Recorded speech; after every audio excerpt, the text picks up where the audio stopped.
બનીને બિરાજ્યા છે. અદ્ભુત લીલાઓ છે ઠાકોરજીની વ્રજની. સ્વામીજી અને ઠાકોરજી નિકુંજમાં બિરાજ્યા છે.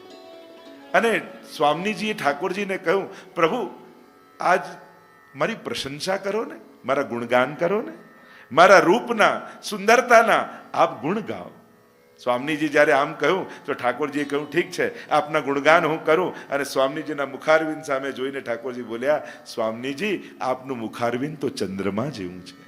અને જ્યાં આટલું બોલ્યા એવા ખીજાઈ ગયા સ્વામીજી, એવા નારાજ થયા, ચંદ્રમામાં તો કાળા કાળા દાગ છે, શું મારું મુખારવિંદ આવું છે?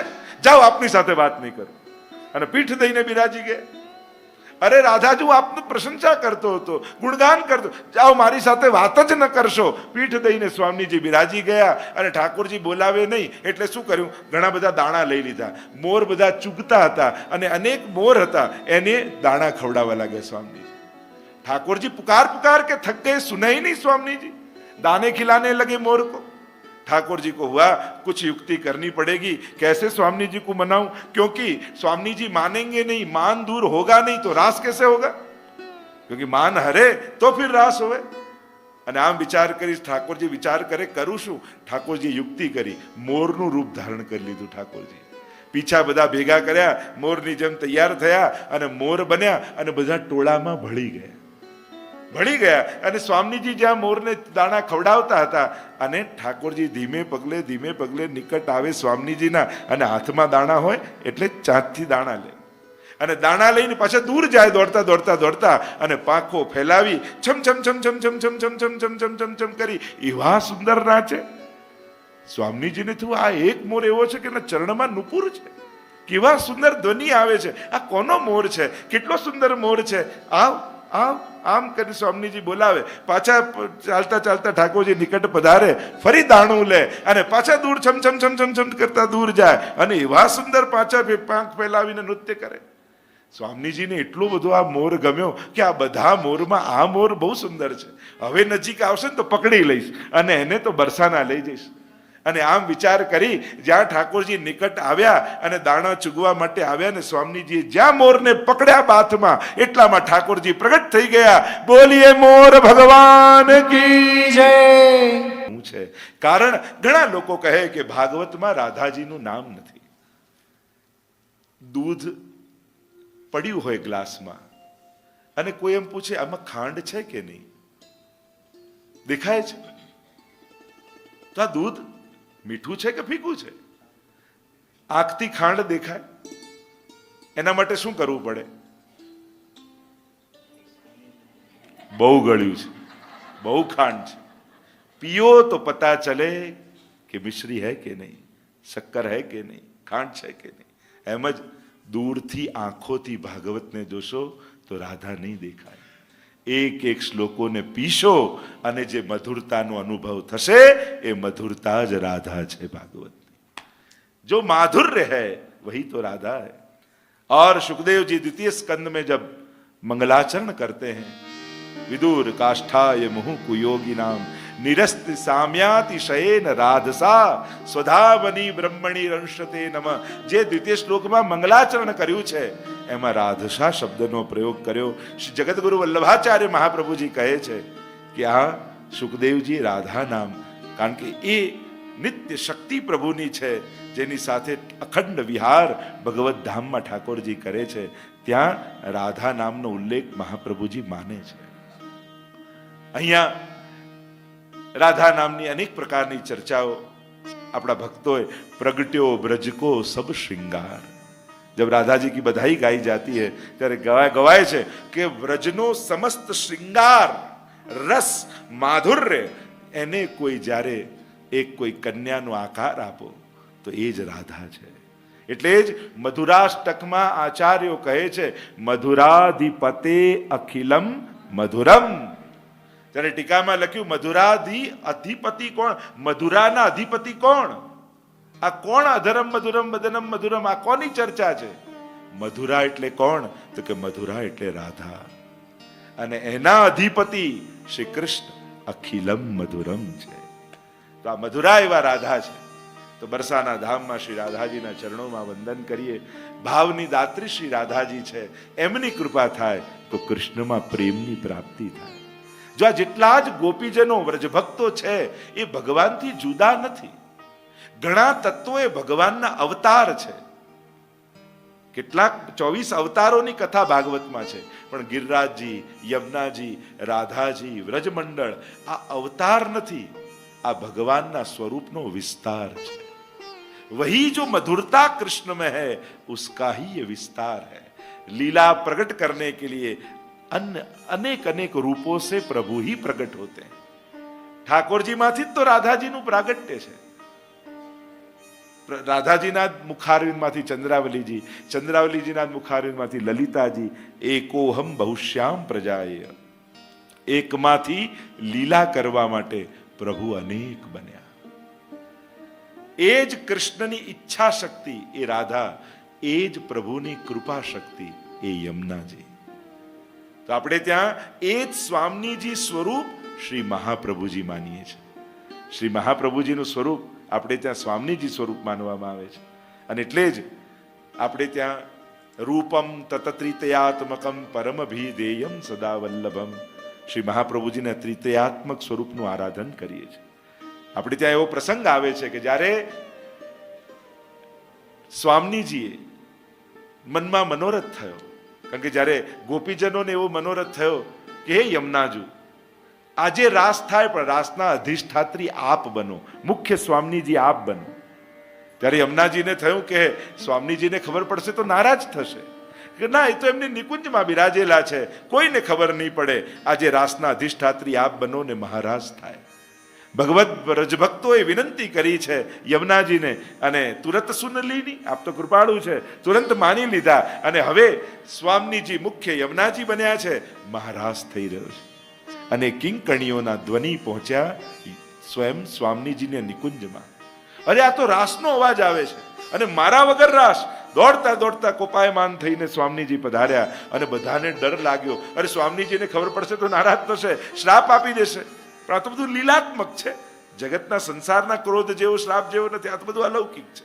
અહીંયા પધાર્યા, અરે શ્રાપ આપી દેશે, શું કરીએ? તો જેટલા વ્રજભક્તો હતા એ બધા ફૂલ બની અને માળા ફૂલની થઈ ઠાકોરજીના કંઠમાં બિરાજી ગયા. અને યમુનાજીને થયું હું ક્યાં જાઉં, તો નદી રૂપે વહેવા લાગ્યા.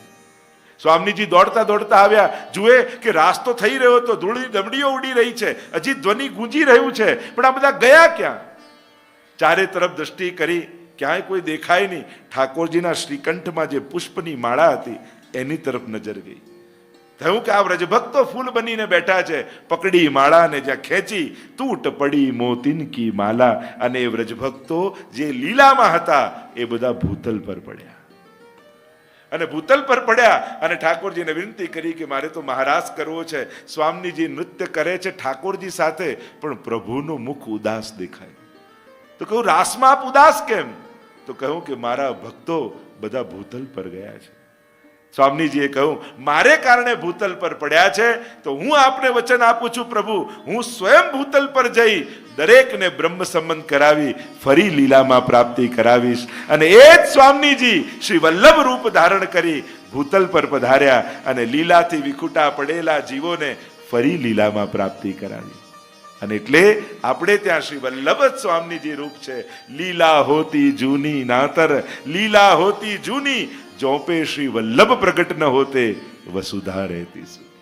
તો એ લીલા જૂની થાત કેમ? કારણ કે લીલાના જીવો ભૂતલ પર છે, અને એટલે શ્રી વલ્લભ પધાર્યા ફરી લીલામાં પ્રાપ્તિ કરાવવા માટે. તો આવા અનેક ભાવો તો શ્રી વલ્લભના ચરણોમાં, સ્વામીજીના ચરણોમાં વંદન કરી અને શ્રીમદ ભાગવતમાં આપણે પ્રવેશ કરીએ. શ્રીમદ ભાગવત કી ये દિવ્યતમ લીલાएं, ગઈકાલે આપણે દર્શન કર્યું, મહાત્માની કથાને વિરામ આપ્યો. 6ઠ્ઠા અધ્યાયમાં ભાગવત કથાની વિધિનું ચર્ચા કરવામાં આવી. આવો પ્રવેશ કરીએ પ્રથમ સ્કંદમાં. શ્રીનાથજી બાબા જે તમે નીચે દર્શન કરો છો ને, એનું જ વાંગમય, વાણીમય રૂપ શ્રીમદ ભાગવત છે. મહાપ્રભુજી કહે શ્રીનાથજી અને ભાગવતજીમાં કોઈ ભેદ નથી. અહીંયા તમે દંડવત કરો છો ને, તો એ દંડવત શ્રીનાથજીને જ કરો છો. આપણે ત્યાં અનેક અનેક સ્વરૂપ ભગવાનના કહ્યા છે. શૈલી દારૂમયી લૌહી લેપ્યા લેખ્યા ચ સૈક્તિ मनोमयी मणिमयी प्रतिमा अष्टविधा स्मृता। 8 प्रकार की प्रतिमाएं भागवत में बताई गई। शैली, જેમ શ્રીનાથજી બાબાના દર્શન કરો તે શિલાનું સ્વરૂપ છે। દારૂમયી, જગન્નાથ ભગવાનના દર્શન કરો તો એ કાષ્ઠનું સ્વરૂપ છે। લૌહી, તમારે ત્યાં લાલનના સ્વરૂપના દર્શન કરો તે ધાતુનું સ્વરૂપ છે। લેપ્યા, લીપેલી, બેઠકજીમાં જાઓ તો લીપીને બનાવે ચોતરાજી, લેપ્યા। લેખ્યા, શ્રીમદ ભાગવત લેખ્યા। સૈક્તિ, રેતીની, અનેક અનેક સ્વરૂપોની આપણે ત્યાં હમણાં વિસ્તાર નથી કરતો। મનોમયી મણિમયી પ્રતિમા અષ્ટવિધા, 8 પ્રકારની પ્રતિમાઓની ચર્ચા છે। આપણે ત્યાં સાકાર સ્વરૂપનું આરાધન છે। આપણે જેટલા અહીં બેઠા છીએ આપણે બધા સાકાર બ્રહ્મના ઉપાસકો છે। ઘણાને એવું લાગે પહેલા સાકાર હોય પછી નિરાકાર થઈ જાય। અરે ના, આ જ સાકાર અનુભવ થશે, કારણ કે આની વ્યાપકતા જ નિરાકાર જેવી લાગે છે। જેમ દરિયાના કિનારે ઉભા રહો ને તમને એમ લાગે આનો તો છેડો જ નથી। છેડો છે ખરો, પણ એ એની અસીમિતતા, એની વ્યાપકતા આપણને નિરાકાર જેવી લાગે। એમ છે સાકાર પણ વ્યાપક છે ને એટલે નિરાકાર જેવું લાગે છે। અહીંયા પ્રથમ સ્કંદ, ભાગવતના 12 સ્કંદ, ભાગવતજીમાં 12 સ્કંદ છે, 335 અધ્યાય છે, 18,000 શ્લોક છે। આ વાંગમય રૂપ છે, કારણ કે જેવા જેવા અસુર એવા એવા ભગવાનના અવતાર થયા। જેવો અસુર હોય એનો સમાપ્તિ માટે એવો અવતાર લેવો પડે। જેમ હિરણ્યાક્ષ હતો તો એને મારવા માટે ભગવાનને વરાહ બનવું પડ્યું। હિરણ્યકશિપુ હતો તો એને મારવા માટે નરસિંહ બનવું પડ્યું। તો કે ભગવાનને વાંગમય રૂપ કેમ ધારણ કરવો પડ્યો? કારણ કે જેવા અવતાર, જેવા અસુર એવા અવતાર। રાવણને મારવા રામ બનવું પડ્યું, કંસને મારવા કૃષ્ણ બનવું પડ્યું। તો આ ભાગવત રૂપ કેમ ધારણ કરવું પડ્યું? વાંગમય વાણીનું રૂપ કેમ ધારણ કરવું પડ્યું? તો કે અહીંયા અસુર વાણીમય છે એટલા માટે। તો વાણીમય અસુર કોણ? તો કે પરીક્ષિત રાજાને લાગેલો શ્રાપ એ શબ્દમય છે। 7મા દિવસે મૃત્યુ શ્રાપ છે ને, તો શ્રાપ એટલે કે શ્રાપ રૂપ અસુર શબ્દ રૂપ છે। તો ભગવાને પણ શબ્દ રૂપ ભાગવતજી રૂપે અવતાર ધારણ કરવો પડે, કારણ કે આ અસુરને આ જ અવતાર મારશે। એટલે ભાગવત વાંગમય રૂપ છે। અહીંયા ભગવાનના 12 અંગ કહ્યા છે શાસ્ત્રોમાં। દ્વાદશાંગો હિ પુરુષ, પરમ પુરુષ પરમાત્માને 12 અંગ છે। અંગ એટલે પાર્ટ, બોડી પાર્ટ જેને કહીએ। તો એ ભાગવતજીના પણ 12 સ્કંદ છે। પહેલો ને બીજો સ્કંદ એ શ્રીનાથજીના બંને ચરણારવિંદ, ત્રીજો ને ચોથો સ્કંદ બંને બાહુ, 5મો ને 6ઠો સ્કંદ બંને જંઘાઓ, 7મ સ્કંદ શ્રીનાથજીનો મુષ્ટિકા વાળો હાથ, શ્રીનાથજીનો હાથ આમ છે ને, 8મો ને 9મો સ્કંદ બંને વક્ષસ્થળ, 10મ સ્કંદ એ શ્રીનાથજીનું હૃદય, 11 સ્કંદ એ મસ્તક અને 12મો સ્કંદ એ ઊંચો ઉઠેલો હાથ। શ્રીનાથજીનું આમ સ્વરૂપ છે। તમે બધા જ આપણા હિન્દુ ધર્મના મુખ્ય 4-5 ધામોના સ્વરૂપ જુઓ। ત્યાં બદ્રીનાથમાં તપ કરી રહ્યા છે ભગવાન, જગન્નાથજીમાં જાઓ તો આમ ઉભા છે, અહીંયા દ્વારિકામાં આવો તો ચતુર્ભુજ નારાયણ રૂપે પરમાત્મા કેવા દર્શન આપે છે, અને શ્રીરંગજીમાં જાઓ તો મસ્તક પર હાથ રાખી અને વિભીષણને દર્શન આપી રહ્યા છે, પરમાત્મા પોઢેલા છે। અને જ્યાં મધ્યમાં આવો ગોર્ધનનાથજીના તો ઊંચો હાથ કરી તમને બધાને પોતાની શરણમાં બોલાવે છે। આવ આવ આવ, ગોર્ધનનાથજીનું આમ સ્વરૂપ છે ને, ઊંચો હાથ કરીને ભક્તોને શરણમાં બોલાવે છે। શરણમાં આવો એટલે તમારા હૃદયને મુઠ્ઠીમાં બંધ કરી લે શ્રીનાથજી બાબા, અને અંગૂઠો બહાર રાખે એટલે માયાને અંગૂઠો બતાવે કે હવે આ મારો થઈ ગયો, તારો કામનો રહ્યો નથી, હવે તારું જોર આના પર નહીં ચાલે।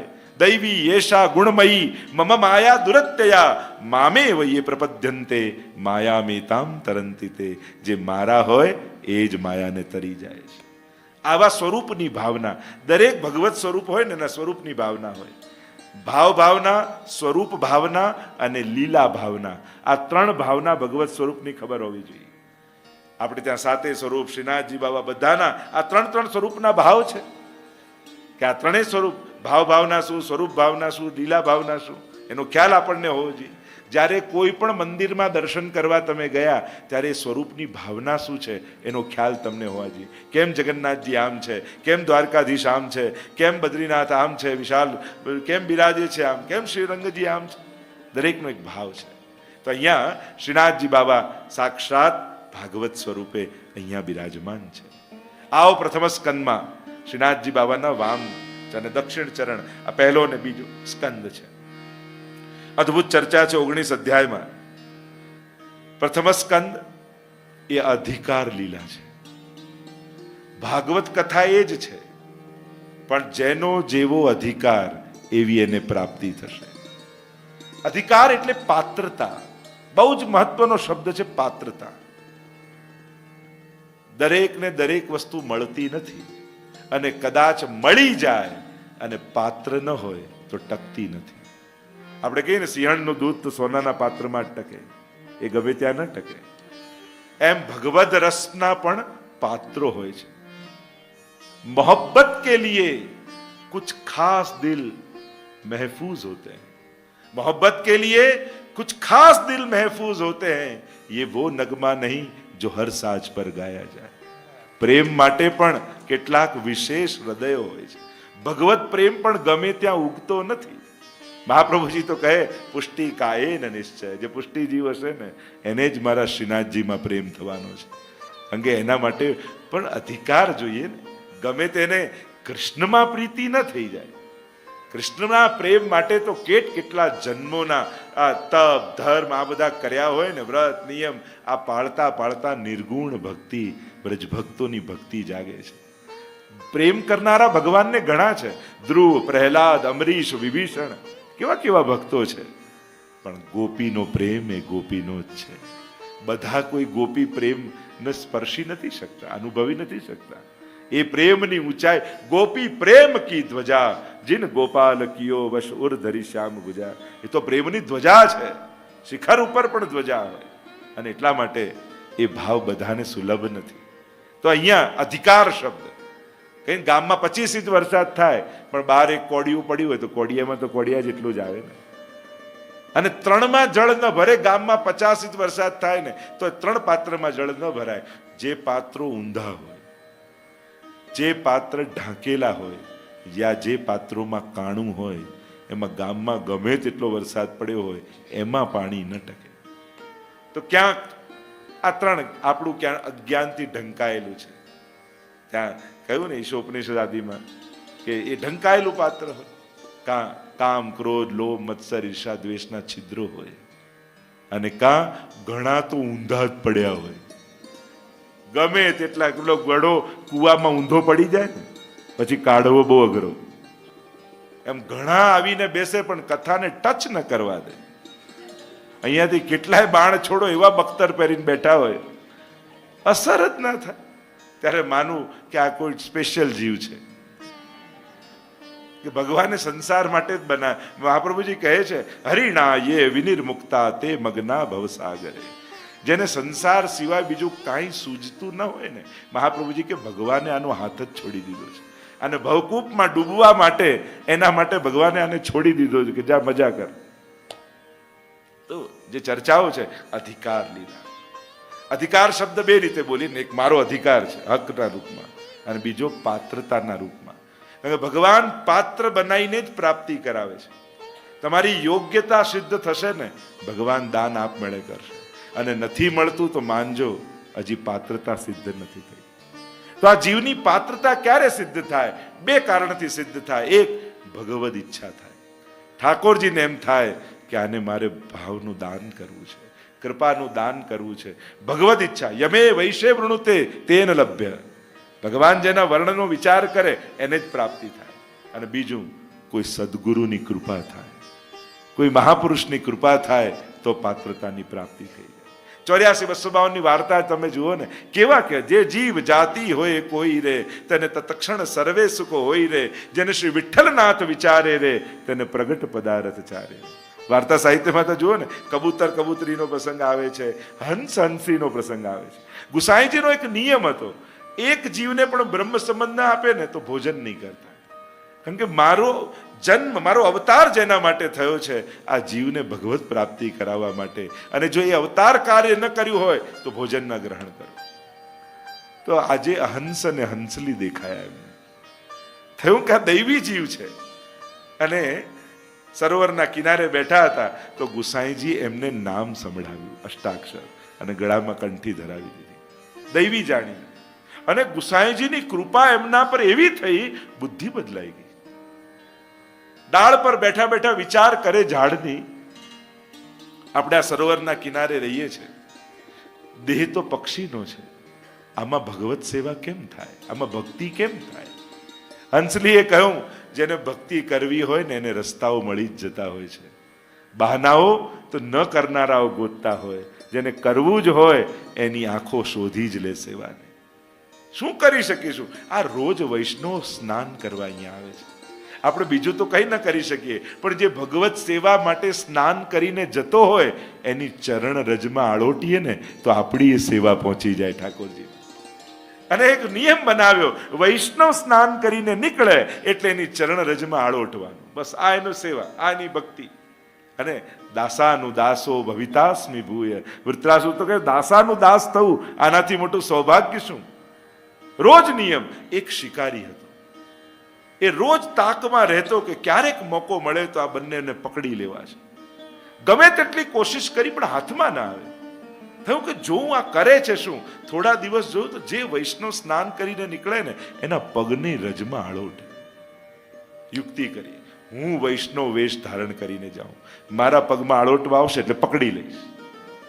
અને ધોતી, બંડી, કંઠી, તિલક ધારણ કર્યું, વૈષ્ણવનો વેશ ધારણ કર્યો. આજે ના છોડવું એમને. સરોવરમાં ડૂબકી લગાવીને બહાર નીકળ્યો. ધ્યાન તો પેલા હંસ અને હંસી પર હતું કે એ હાથમાં આવે એટલે પકડી લેવું. હંસે કહ્યું, જો હંસલી, પેલો શિકારી આવ્યો છે આપણને મારવા. હંસલીએ કહ્યું, એ ન જોઈશ કે મારવા આવ્યો છે, વૈષ્ણવ વેશમાં આવ્યો છે. ઉનકે મન કી વો જાને, મેરે મન જગદીશ. એના મનમાં જે ભાવ હોય એના મનના. આપણો તો આપણો નિયમ, વૈષ્ણવ આવે એટલે ચરણમાં આળોટવાનું. આપણે એના મનમાં નથી જોવું, આપણે તો ગળામાં પડેલી કંઠીને જોઈને આપણો નિયમ પાડવાનો. એટલે જ દુનિયામાં છે ને, સારા માણસો ન ગોતો, માણસમાં સારાઈને ગોતો. આપણે દુનિયામાં જ્યારે સારા માણસો ગોતવા જઈએ છીએ ને તો એકલા રહી જઈએ છીએ, પણ દરેક માણસમાં જે સારાઈ છે ને એને ગોતવાની કોશિશ કરો તો દરેકને ભીતર મળશે. હું આપણે આપણો નિયમ કરવાનો. ચાલ હંસલી, પકડી લેશે, મારી જે થવું હોય ઠાકોરજી જાણે. ઉડતા ઉડતા આવ્યા, ચરણમાં આળોટવા ગયા, અને જ્યાં પેલો પકડવા જાય પાંખો ફેલાવી, અને આવા ભગવદી જીવની પાંખોનો સ્પર્શ થયો ને એ શિકારીની બુદ્ધિ બદલાઈ ગઈ. એને થયું કે હું આવો દુષ્ટ, આવા ભગવદી જીવોને મારવા હું પડ્યો છું. સ્પર્શ માત્રથી બુદ્ધિ બદલાઈ. અને વાર્તા એમ કહે છે, પેલાની બુદ્ધિ બદલાઈ તો એ શિકારી પણ ગુસાઈજીનો સેવક થઈ ઠાકોરજીની સેવા કરવા લાગી. અધિકાર તો ગુરુ કૃપાથી મળે છે. આ પ્રથમ સ્કંદે અધિકાર લીલા છે. એટલે કે ભાગવતજીના 3 વક્તા અને શ્રોતા છે, ઉત્તમ, મધ્યમ અને કનિષ્ઠ. 3 પ્રકારના વક્તા, એટલે કે 3 જણાની વચ્ચેનો ડાયલોગ, સંવાદ છે. સુખદેવજી અને પરીક્ષિત, नारद અને व्यासजी, सूतजी અને सौनकजी. ये 3 अधिकारियों की कथा है, इनके बीच की कथा है. उत्तम अधिकारी वक्ता છે સુખદેવજી અને શ્રોતા છે પરીક્ષિત. આપણા શાસ્ત્રો છે ને સંવાદ છે, ઉપદેશ નથી, ડાયલોગ્સ છે. સભામાં ક્યાંક કોઈ બોલી રહ્યું છે એવો ઉપદેશ નથી, સંવાદ છે. કોઈ પ્રશ્ન પૂછે, કોઈ જવાબ આપે છે. અને એટલે દુનિયામાં સંવાદની જરૂર છે. સંવાદો થશે તો વિવાદ ઘટી જશે. કોઈની જોડે ગમે તેટલો વિખવાદ થયો હોય પણ પ્રયાસ કરો કે પાછો સંવાદ સ્થાપિત થાય, વાત કરો. નહીં બોલવાથી ઝઘડા મોટા થશે, વાતો કરવાથી મેળાપ થઈ જશે. સંવાદ ક્યારે? ઘરમાં પણ તમારે ગમે તેટલું મન દુઃખ થયું હોય, બોલવાનું બંધ નહીં કરવું. વાત કરતા રહેશો તો વાતનો અંત છેલ્લે કોઈક સારી વાતથી થઈ જશે. પણ વાતો જ બંધ થઈ જશે ને પછી ઉકેલ કાઢવા અઘરા થઈ જાય. સંવાદની કથા છે. ઉત્તમ વક્તા છે સુખદેવજી, શ્રેષ્ઠ શ્રોતા છે પરીક્ષિત. બંનેને ગર્ભમાં જ ભગવાનના દર્શન થઈ ચૂક્યા છે, છતાંય ભગવાનમાં અનન્ય, ભગવાનની કથામાં અનન્ય નિષ્ઠા છે. મધ્યમ વક્તા અને શ્રોતા છે નારદજી અને વ્યાસજી. બંને ભગવાનના અવતાર છે છતાંય મધ્યમ. હજી સંસારની ચિંતા છે. જો ભાગવત છે ને એ તમને કંઈ ભણાવી દઉં, શીખવાડી દઉં, ઇતિહાસ, ખગોળ, ભૂગોળ, સંસ્કૃત, ઉપદેશ, આ બધું શીખવાડવા માટે ભાગવત નથી. ભાગવત શેના માટે છે? ભાગવતનું પરમ ફળ શું છે? ભગવાન સિવાય બાકી બધું ભૂલી જાઓ તો માનજો ભાગવત ફલિત થઈ ગયું. ભગવાન સિવાય બધું ભૂલાવવા માટે ભાગવત છે. પ્રપંચ વિસ્મૃતિ પૂર્વક ભગવદ આસક્તિ, કેવલ ભગવાન યાદ રહે, એ જ ભાગવતનું પરમ ફળ. તો હજી સંસારની ચિંતા છે એટલે મધ્યમ વક્તાને શોધતા, કનિષ્ઠ વક્તાને શોધતા. કનિષ્ઠ એટલે હીન નહીં, મધ્યમથી ઉતરતા. યજ્ઞમાં આસક્તિ છે સૌનક આદિ ઋષિઓને, સુતજીની વ્યાવૃત્તિ આદિ પણ છે, અન્ય સ્થાને પણ આસક્તિ છે. સંપૂર્ણ નિષ્ઠા ભાગવતમાં નથી એટલે કનિષ્ઠ કયા. તો અધિકારી 3 પ્રકારના એની ચર્ચા છે. આવો પ્રવેશ કરીએ ભાગવતની આ કથામાં. આ ભાગવતની કથા તમને અધિકારી બનાવશે ભગવાનની ભક્તિ માટે. First deserve then desired. આપણે કહીએ પહેલા યોગ્ય બનો, પછી અપેક્ષા રાખો. આપણી અપેક્ષા માટેની એટલી ઉતાવળ હોય છે કે આપણી યોગ્યતાનો આપણે વિચાર જ નથી કરતા. અને ભગવાન જ્યાં સુધી યોગ્ય નહીં બનો ત્યાં સુધી તમને નહીં આપે. કોઈ વસ્તુ મળતી નથી એનો વિચાર એ કરજો કે હજી કદાચ હું યોગ્ય નથી. ઈચ્છાઓ છે પણ હજી પાત્રતા નથી. ભગવાન પહેલા પાત્રતા સિદ્ધ કરે. પેલો કુંભાર હોય ને, માટીનો ગળો બનાવે, પેલા પગથી કચડે માટીને, પછી પાછો ચાકડા પર કરે, થપ્પડો મારે, એટલે માટીને એમ થાય કે મેં કયા પાપ કર્યા કે આ બધું ભોગવવું પડે. પાછો ગળો બને એટલે અગ્નિમાં નાખી આવે, એટલે ભળભળતી અગ્નિમાં બળે. માટીને એમ થાય કે મેં કયા પાપ કર્યા, આ બધું ભોગવવું પડે. પાછો બજારમાં મૂકી આવે, વેચી આવે, એટલે જે આવે માથામાં ટકોરા મારીને જુએ બરાબર છે કે નહીં. એટલે એમ થાય કે મેં કયા પાપ કર્યા છે કે ટકોરા મારે ખાવા પડે છે. પણ એક દિવસે સવારે એક વૈષ્ણવ ધોતી બંડી પહેરીને આવ્યો, માટલું ખરીદીને લઈ ગયો, કૂવામાંથી જળ ભરીને લાવ્યો અને માટલું ભર્યું, લઈ ગયો ઠાકોરજીની સેવામાં, અને માટલામાંથી ઝારી ભરી.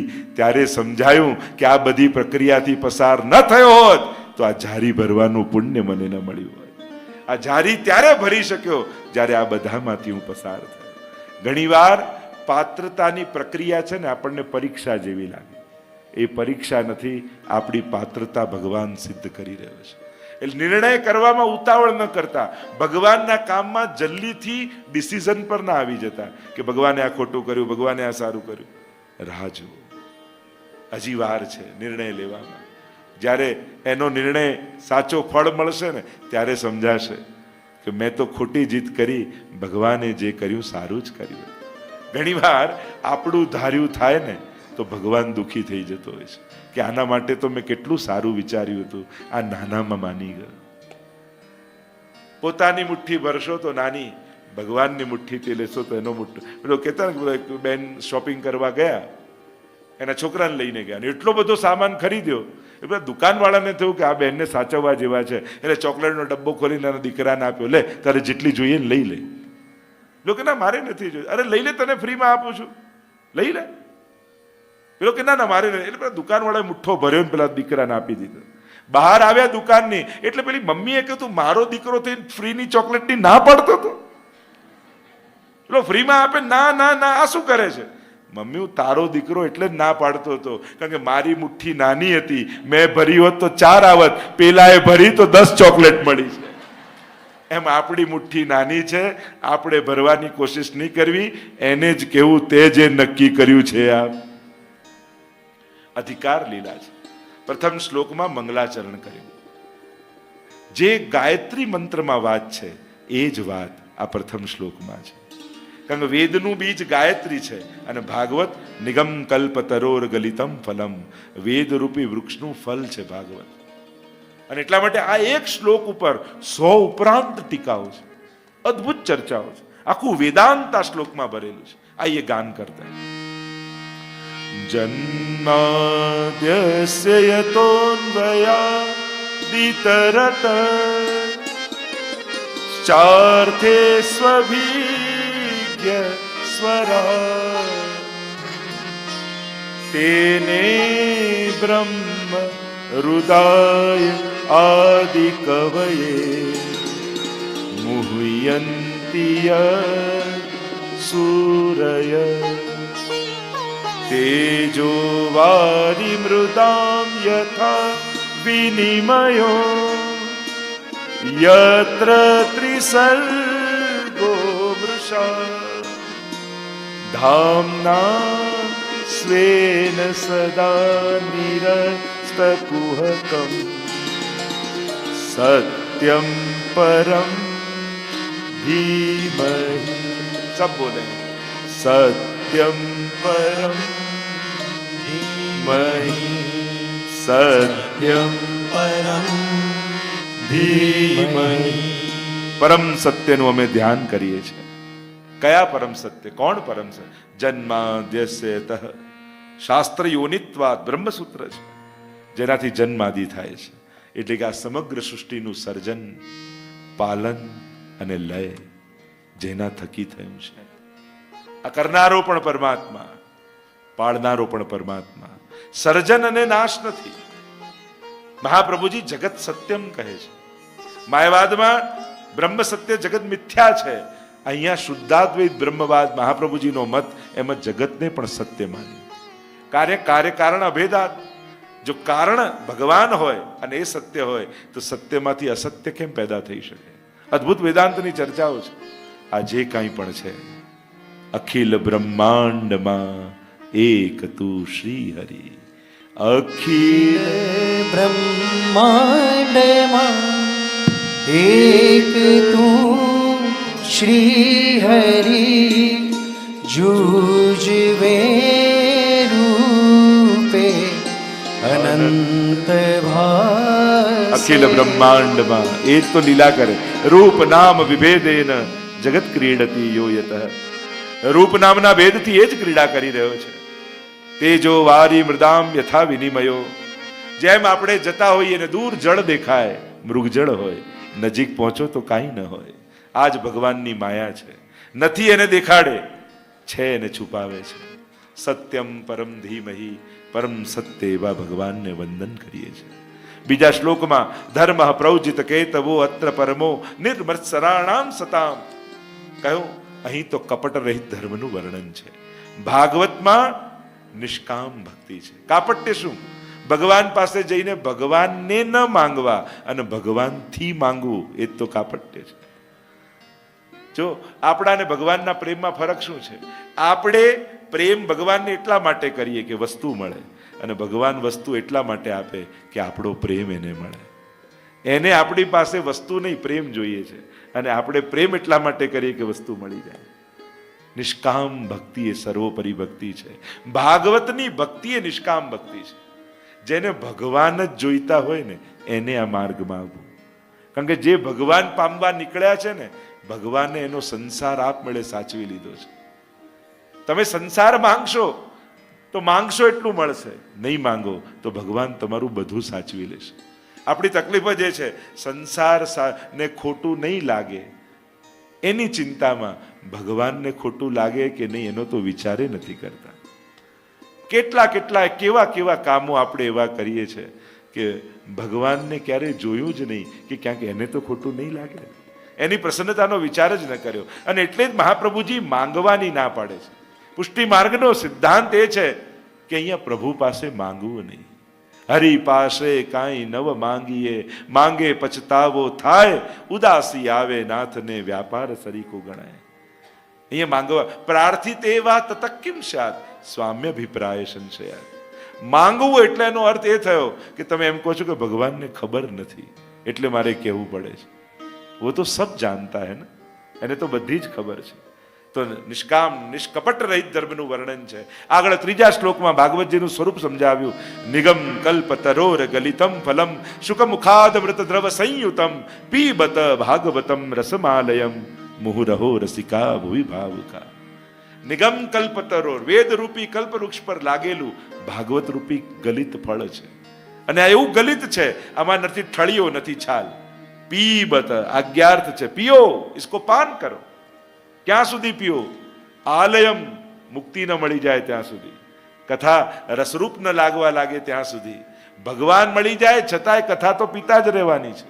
આલયમ અહીંયા કહ્યું આ વારંવાર પીવા. મુહુરહો, આપણે એમ કે મેં તો કથા એકવાર સાંભળી લીધી છે, તો માનજો કે કથા સાંભળી ખરા પણ ઉતરી નહીં.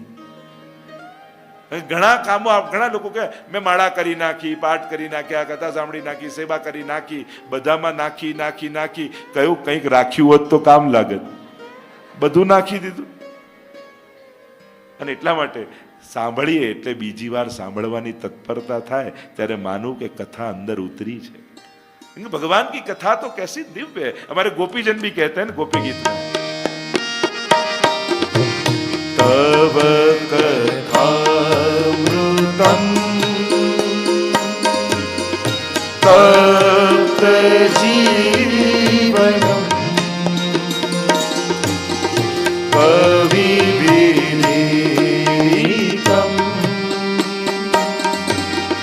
कल्मषापहम्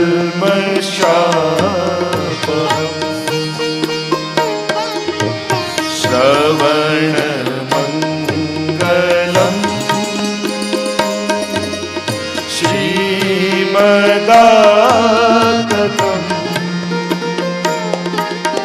भुवि गृह्णन्ति ते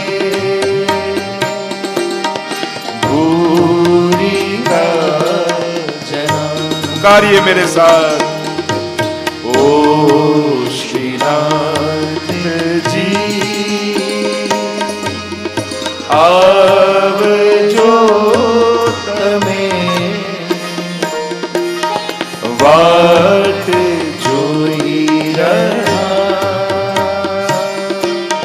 ક્યારના અમે. તવ કથામૃતમ તપ્ત જીવનમ કવિભીર્ડિતમ કલ્મષાપહમ. પ્રભુ આપની કથા કેવી છે? મનના કલ્મશોને ધોઈ રાખનાર. કથા સાંભળશો ને મન ધીરે ધીરે પવિત્ર થવા લાગે. શ્રીમદાતતમ, આ દિવ્ય કથા ગોપીજનો કહે જે 6 ગુણ ભગવાનમાં છે એ 6 ગુણ ભગવાનની કથામાં પણ છે. આ એવી દિવ્યતમ કથા છે, સાંભળતા સાંભળતા ક્યારે મન પવિત્ર થવા લાગે ખબર ન પડે. તો આ વારંવાર આનું પાન કરો. આગળ કથા લઈ ગયા. 88,000 ઋષિઓ નૈમિષારણ્યમાં યજ્ઞ આદરીને બેઠા છે. સુતજીને બોલાવ્યા છે. સુતજી બિરાજમાન કર્યા. 6 પ્રકારના પ્રશ્નો કર્યા. પ્રથમ પ્રશ્ન કર્યો કે આ મનુષ્યનું કલ્યાણ શેમાં છે એ અમને આપ જણાવો. સર્વ શાસ્ત્રોના ઉપદેશ અનુસાર મનુષ્યનું પરમ કલ્યાણ શેમાં છે. બીજો પ્રશ્ન કર્યો અમને શાસ્ત્રોનો સાર સંભળાવો જેથી અમારું અંતઃકરણ પવિત્ર બની જાય. શાસ્ત્રો સાંભળવાથી મન પવિત્ર થાય છે. જ્યારથી હિન્દુ સમાજ ધર્મ ગ્રંથોથી દૂર થયો ને ત્યારથી જ એમાં અંધશ્રદ્ધા પ્રગટ થઈ ગઈ છે. આ વધારે અંધશ્રદ્ધાઓ કેમ પેદા થાય? કારણ કે આ મૂળ સ્ક્રિપ્ચર્સ આપણે ક્યારે વાંચતા નથી અને સાંભળતા નથી, અને એટલે રોજ નવા ભગવાન પેદા થાય છે. કોઈ કે આ ભગવાન તો પૂછો કયા ગ્રંથમાં લખ્યું છે, આ નામ છે કે નહીં આમનું? રોજ નવા નવા જુદા જુદા ભગવાન પેદા થાય. ધર્મ ગ્રંથોનો આશ્રય જરૂર કરજો. દરેક વખતે હું કથામાં કહું, ગીતાજી, ભાગવતજી, રામાયણ, મૂળ ધર્મ ગ્રંથોને છોડશો તો અંધશ્રદ્ધાઓ આવશે સમાજમાં, કુરિવાજો આવશે. આ બધું આ જાત જાતના જે પ્રકલ્પો ઊભા થાય છે એ મૂળ ધર્મ ગ્રંથો નહીં વાંચવાને કારણે. અને તકલીફ એ છે જેટલું ક્રિશ્ચન ભાઈઓને બાઇબલ વિશે ખબર છે, જેટલું મુસ્લિમ ભાઈઓને કુરાન વિશે ખબર છે, એટલું આપણા હિન્દુ ભાઈઓને ગીતાજી ને ભાગવતજી વિશે ખબર નથી હોતી. અને એને કારણે ગમે તે આવી સારી સારી વાતો કરીને આપણને છેતરી જતા હોય છે. કેવી કેવી ઉપાસનાઓમાં ક્યારે કોઈના નામે ના સાંભળ્યા હોય એવા એવા ભગવાનનો રોજ પેદા થાય. અરે ક્યાં કોઈ ગીતાજીમાં, ભાગવતજીમાં, રામાયણમાં ક્યાંક લખ્યું છે? ભગવદ્ ગીતામાં ભગવાને સ્પષ્ટ કહ્યું છે ધર્મ અને અધર્મ ક્યાંથી નક્કી કરું? તસ્માત શાસ્ત્રમ પ્રમાણમ તે કાર્ય કાર્ય વ્યવસ્થિત. શાસ્ત્રો નક્કી કરે છે. ધર્મ ગ્રંથો પ્રમાણે ધર્મ કરવું. ઓછું કરો પણ શાસ્ત્રોક્ત કરો. પણ મનોકલ્પિત રીતે ભગવાન તો ભાવના ભૂખ્યા, ભાવના આમ કઈ કઈને બધું મૂકી દઈએ છીએ આપણે. ઘણા લોકો કહે અમારું દિલ ચોખ્ખું છે પછી અમારે આ બધું કરવાની ક્યાં જરૂર છે? અમારા દિલને જુઓ ને. ત્યારે હું કહું બાયપાસ થાય તો બોલાવજો ઓપરેશન થિયેટરમાં. કારણ કે દિલ તો ત્યાં જ દેખાય, બાકી તો દેખાવાનું નથી. જે નથી દેખાતું એને આગળ ધરો, એ તો ક્યાંક છેતરપિંડી નથી? તમારો વ્યવહાર દેખાય છે, વાણી દેખાય છે. મને વાણી અને વ્યવહારમાં ધર્મ ના દેખાય અને દિલમાં ક્યાંથી જોઉં? દિલમાં હોય તો વાણી વ્યવહારમાં ના દેખાય. એટલે આપણે હોશિયારી, દિલ ચોખ્ખું છે બાકી બધું ખરાબ છે, લો તો આ ચાલે? તમારી આંખ ખરાબ હોય, કાન ખરાબ હોય, જીભ ખરાબ હોય, પેટ ખરાબ હોય, પગ ખરાબ હોય, ખાલી દિલ ચોખ્ખું હોય, શરીર ચાલે? તો ધર્મના માર્ગમાં આવા ખોટા એક્સક્યુઝો ના આપો. તમારો વ્યવહાર, વાણી, વિચાર એ જ તો તમારા હૃદયની અભિવ્યક્તિ છે. હજી તને ભગવાન પાસે બેસવાની ઈચ્છા નથી થતી, એ જ સાબિતી આપે છે કે હજી દિલ ચોખ્ખું નથી થયું. આપણે આપણી જાતને કઈ દિલ ચોખ્ખું, પાડોશીને પૂછો તો ખબર પડે કેટલું સારું છે. પેલો કે આના જેવો તો કોઈ માણસ નહીં, આને તો બાજુમાં રખાય જ નહીં. આપણે કહી દઈએ દિલ ચોખ્ખું, આપણે આપણી જાતને કહી દઈએ છીએ. મૂળ વાત એ છે, જાતને છેતરવાની વાત છે. સામેવાળા કહે ને ત્યારે માનવાનું. આપણો પરિચય આપણે ન અપાય, હંમેશા આપણો પરિચય સામેવાળા આપતા હોય છે. ઘણા લોકો મને કોઈ સમજી શકતું નથી, પણ આવો અઘરો થાય છે કેમ કે સમજી ના શકાય? સીધા સરળ રહો તો બધા સમજાય. ઉખાણા જેવા ન બનો, સુવાક્ય જેવા બનો. આપણે હંમેશા ઉખાણા જેવા, લોકો ઉકેલ્યા જ કરે આપણને. ઘણા લોકો ઘરમાં મોઢું ફૂલાવીને ફરતા હોય, પણ કહે નહીં કે તકલીફ શું છે. તમારા ઘરમાં કોઈ અંતર્યામી નથી કે તમારા દિલની જાણી જશે. કહેશો તો ખબર પડશે, અને ખબર પડશે તો ઉકેલ આવશે. બાકી ખાલી મોઢું ફૂલાવીને ફર્યા કરશો તો સમાધાન ક્યારે નહીં. અને ફૂલે ને એક દિવસ ફાટે. ફુગ્ગાને બહુ ફૂલાવતા જાઓ એટલે ફાટે. પછી ઘણા લોકોની ઘરમાં એક દિવસ એવા ફાટે. એટલે મૂળ વાત એ છે, અત્યારનો સમય સંવાદનો સમય છે, બેસીને વાત કરવાની સમય છે. અને વાત કરશો તો ચોક્કસ ઉકેલ નીકળશે. તો જે ચર્ચા આપણે કરી રહ્યા છીએ, શાસ્ત્રો અનુસાર માણસ સાંભળવા છે, અંતઃકરણ અમારું પવિત્ર થાય. ત્રીજો પ્રશ્ન કર્યો અમને ગુરુદેવ, ભગવાનના વિવિધ અવતારો વિશે અમને કહો. આટલા અવતારો લઈને ભગવાન આવે છે, એ અવતારો વિશે અમને જણાવો. ચોથો પ્રશ્ન કર્યો, ભગવાન શ્રી કૃષ્ણ જે મંગલ કાર્ય કરવા માટે પ્રગટ થયા, એ અવતારનો હેતુ શું હતો, એનું પ્રયોજન શું હતું, ભગવાન કેમ આવ્યા, એ અમને કહો ને. પાંચમો પ્રશ્ન કર્યો, ભગવાન વિવિધ લીલાઓ કરે છે, એ લીલાઓ વિશે અમને જણાવો. છઠ્ઠો પ્રશ્ન કર્યો, ભગવાન જ્યારે સ્વધામ પધાર્યા પછી ધર્મ કોના શરણે ગયો? કારણ કે ભગવાન જ્યારે પોતે ભૂતલ પર હોય ને ત્યારે ધર્મ ભગવાનની શરણમાં રહેતો હોય છે. એટલે ભગવાન ધર્મની સ્થાપના કરતા હોય છે. પણ ભગવાન સ્વધામ પધારી ગયા પછી ધર્મ કોના શરણે ગયો, એ અમને કહો તો અમને ખબર પડે કે કોનું શરણું લેવું. ભાગવતમાં તો એવી કથા આવે છે કે ભગવાન જ્યારે સ્વધામ પધારતા હતા ત્યારે ઉદ્ધવજીએ પ્રશ્ન કર્યો કે પ્રભુ, જ્યારે આપ પ્રગટ રૂપે ન હો આ ભૂતલ પર, ત્યારે અમે આપનો અનુભવ ક્યાં કરીએ, કોનું શરણું લઈએ? અને ત્યારે ભગવાન સ્વધામ પધારતા પોતાનું સમગ્ર તેજ શ્રીમદ ભાગવતમાં પધરાવીને ગયા અને કહ્યું, જ્યારે હું પ્રગટ ભૂતલ પર ન હોઉં ત્યારે ભાગવતનો આશ્રય કરશો તો મારો સાક્ષાત અનુભવ તમને થશે. તો શ્રીમદ ભાગવતમાં ભગવાન પ્રગટ બિરાજે છે, એવી કથા છે. 6 પ્રશ્નો કર્યા. જીવનો કલ્યાણ શેમાં છે, પરમ કલ્યાણ જીવ માત્રનું શેમાં છે, એનો ઉત્તર આપતા કહ્યું, બોલ્યા, સવૈ પુંસામ પરો ધર્મો યતો ભક્તિરધોક્ષજે અહેતુક્ય પ્રતિહતા યયાત્મા સંપ્રસિદતિ. સવૈ પુંસામ પરો ધર્મો. મનુષ્યનું પરમ કલ્યાણ શેમાં છે? અધોક્ષજ ભગવાનની ભક્તિમાં. કેવી ભક્તિ? અહેતુકી અને અપ્રતિહતા. એક તો અખંડ ભક્તિ અને બીજી નિષ્કામ ભક્તિ. ભક્તિ દ્વારા જ મનુષ્યનું પરમ કલ્યાણ થઈ શકે છે એમ કહ્યું. અને એટલા માટે થોડું પણ કંઈક કરવું. નાનો નિયમ બનાવો પણ કંઈક બનાવો. થોડી ભગવાનની ભક્તિમાં ચિત્ત પરોવાય એનો પ્રયાસ કરો. કારણ કે આ કલયુગમાં ભાગવતમાં 3 માર્ગ બતાવ્યા. યોગાસ્તયો મયા પ્રોક્તા નણામ તયો વિધિત્સયા જ્ઞાનમ કર્મશ્ચ ભક્તિશ્ચ. જ્ઞાન માર્ગ, કર્મ માર્ગ અને ભક્તિ માર્ગ, આ 3 માર્ગ જ ભગવાનની પ્રાપ્તિના માર્ગો છે. જ્ઞાન માર્ગ એટલે અહમ બ્રહ્માસ્મિનો પરમ અનુભવ કરવો. સર્વશાસ્ત્રોના જ્ઞાન પ્રમાણે જ્યારે સર્વ ખલયદમ બ્રહ્મનો એ જ્યારે સમજ અને સૂઝ પેદા થાય, જ્ઞાન માર્ગ. પણ ત્યાં પણ અહંકારનો ડર છે કર્માર્ગ એટલે યજ્ઞ યાગાદિનો માર્ગ. દેશ, કાલ, દ્રવ્ય, કર્તા, કર્મ અને મંત્ર, આ 6 વસ્તુની શુદ્ધિ હોય તો યજ્ઞ ફલિત થાય.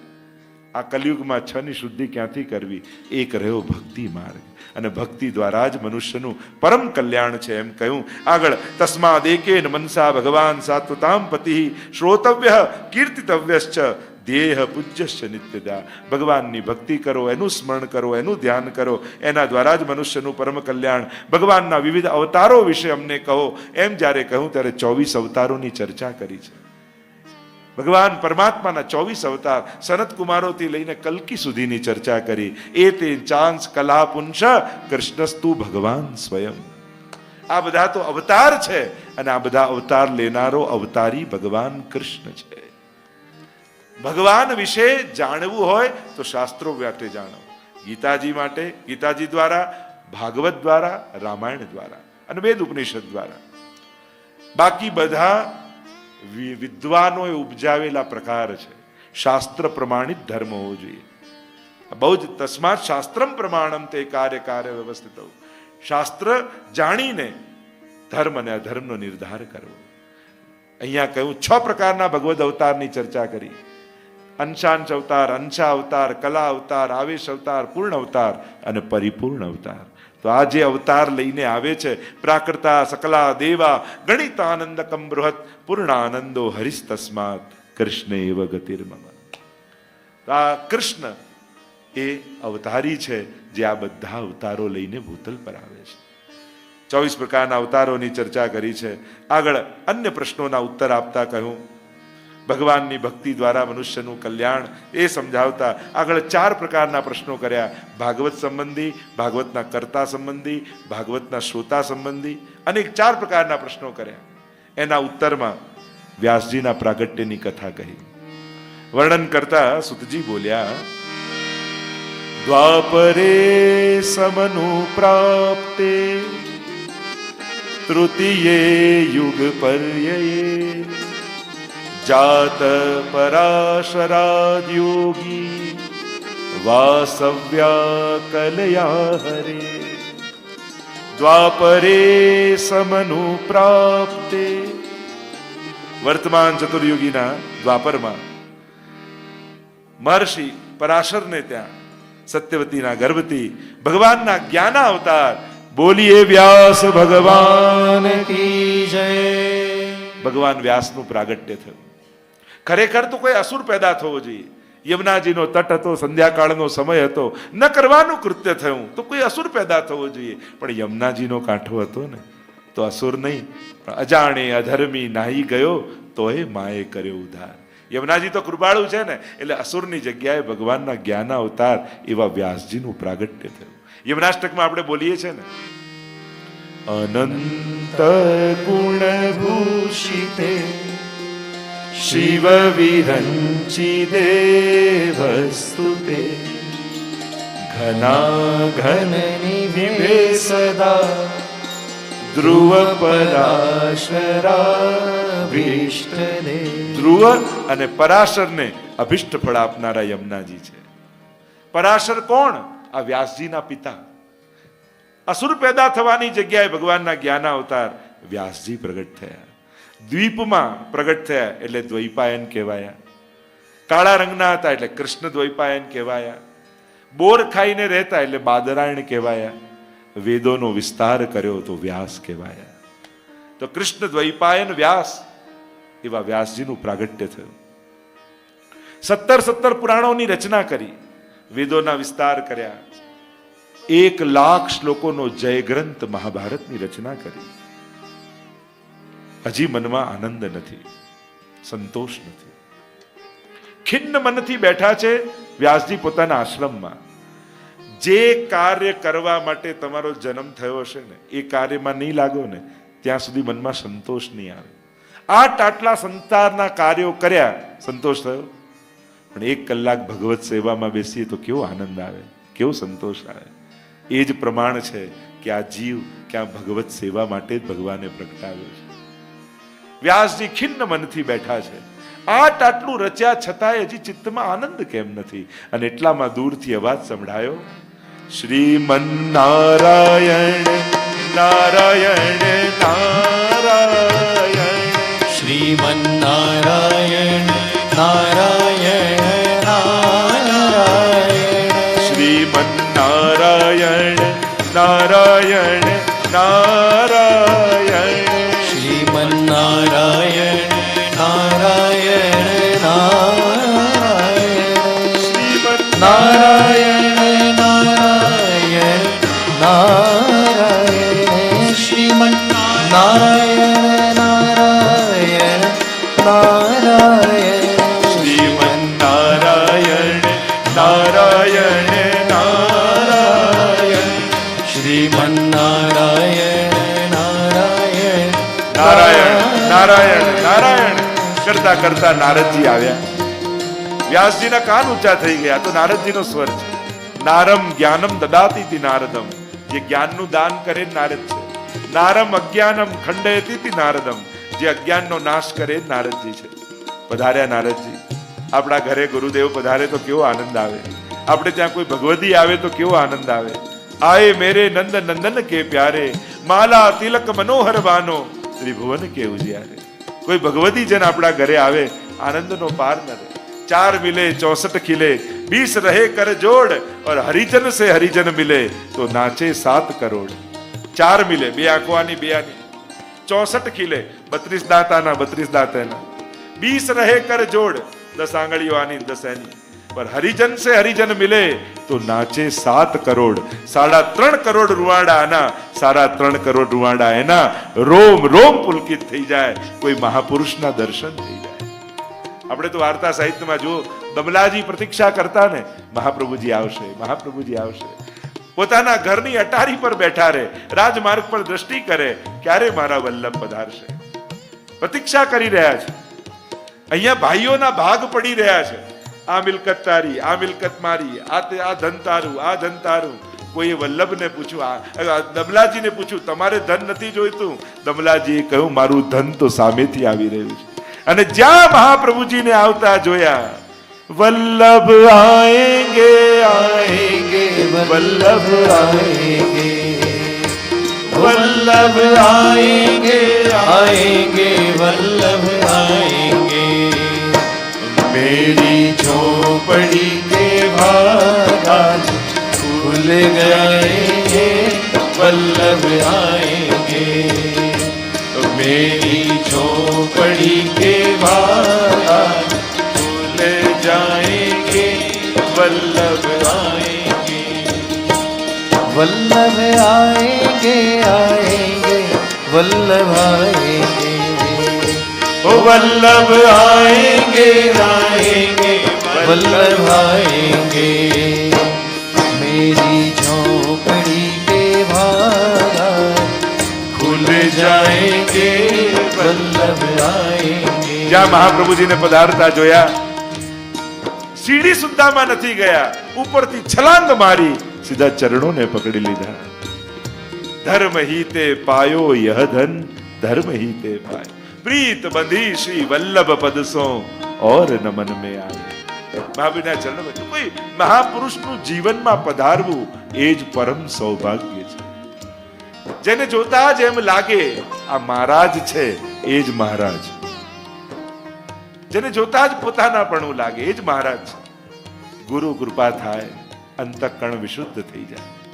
જ્યાં નારદજીને પધારતા જોયા, પોતાનું સૌભાગ્ય લાગ્યું. પધારો પધારો પધારો કરીને પધરાવીને લાવ્યા. ખિન્ન મનથી બેઠા છે વ્યાસજી. નારદજીને પ્રશ્ન કર્યો, આટલા ગ્રંથોની રચના કરી છતાં ચિત્તમાં આનંદ કેમ નથી? નારદજીએ કહ્યું, ધર્મનું તો વિસ્તારથી તમે વર્ણન કર્યું. 1,00,000 શ્લોકોમાં ધર્મનું વર્ણન કરનારો મહાભારત ગ્રંથ લખ્યો, પણ ધર્મીનો વિમલ યશ નથી ગાયો. જેમાં વિશુદ્ધ ભક્તિનું વર્ણન હોય એવા ભાગવતની રચના તમે નથી કરી. તમારા અંતઃકરણમાં જ બિરાજે છે નારદજી. ખાલી આંખો બંધ કરીને ધ્યાન કરવાનું છે. આ ભાગવતની સમગ્ર લીલાઓ તમારી ભીતર છે.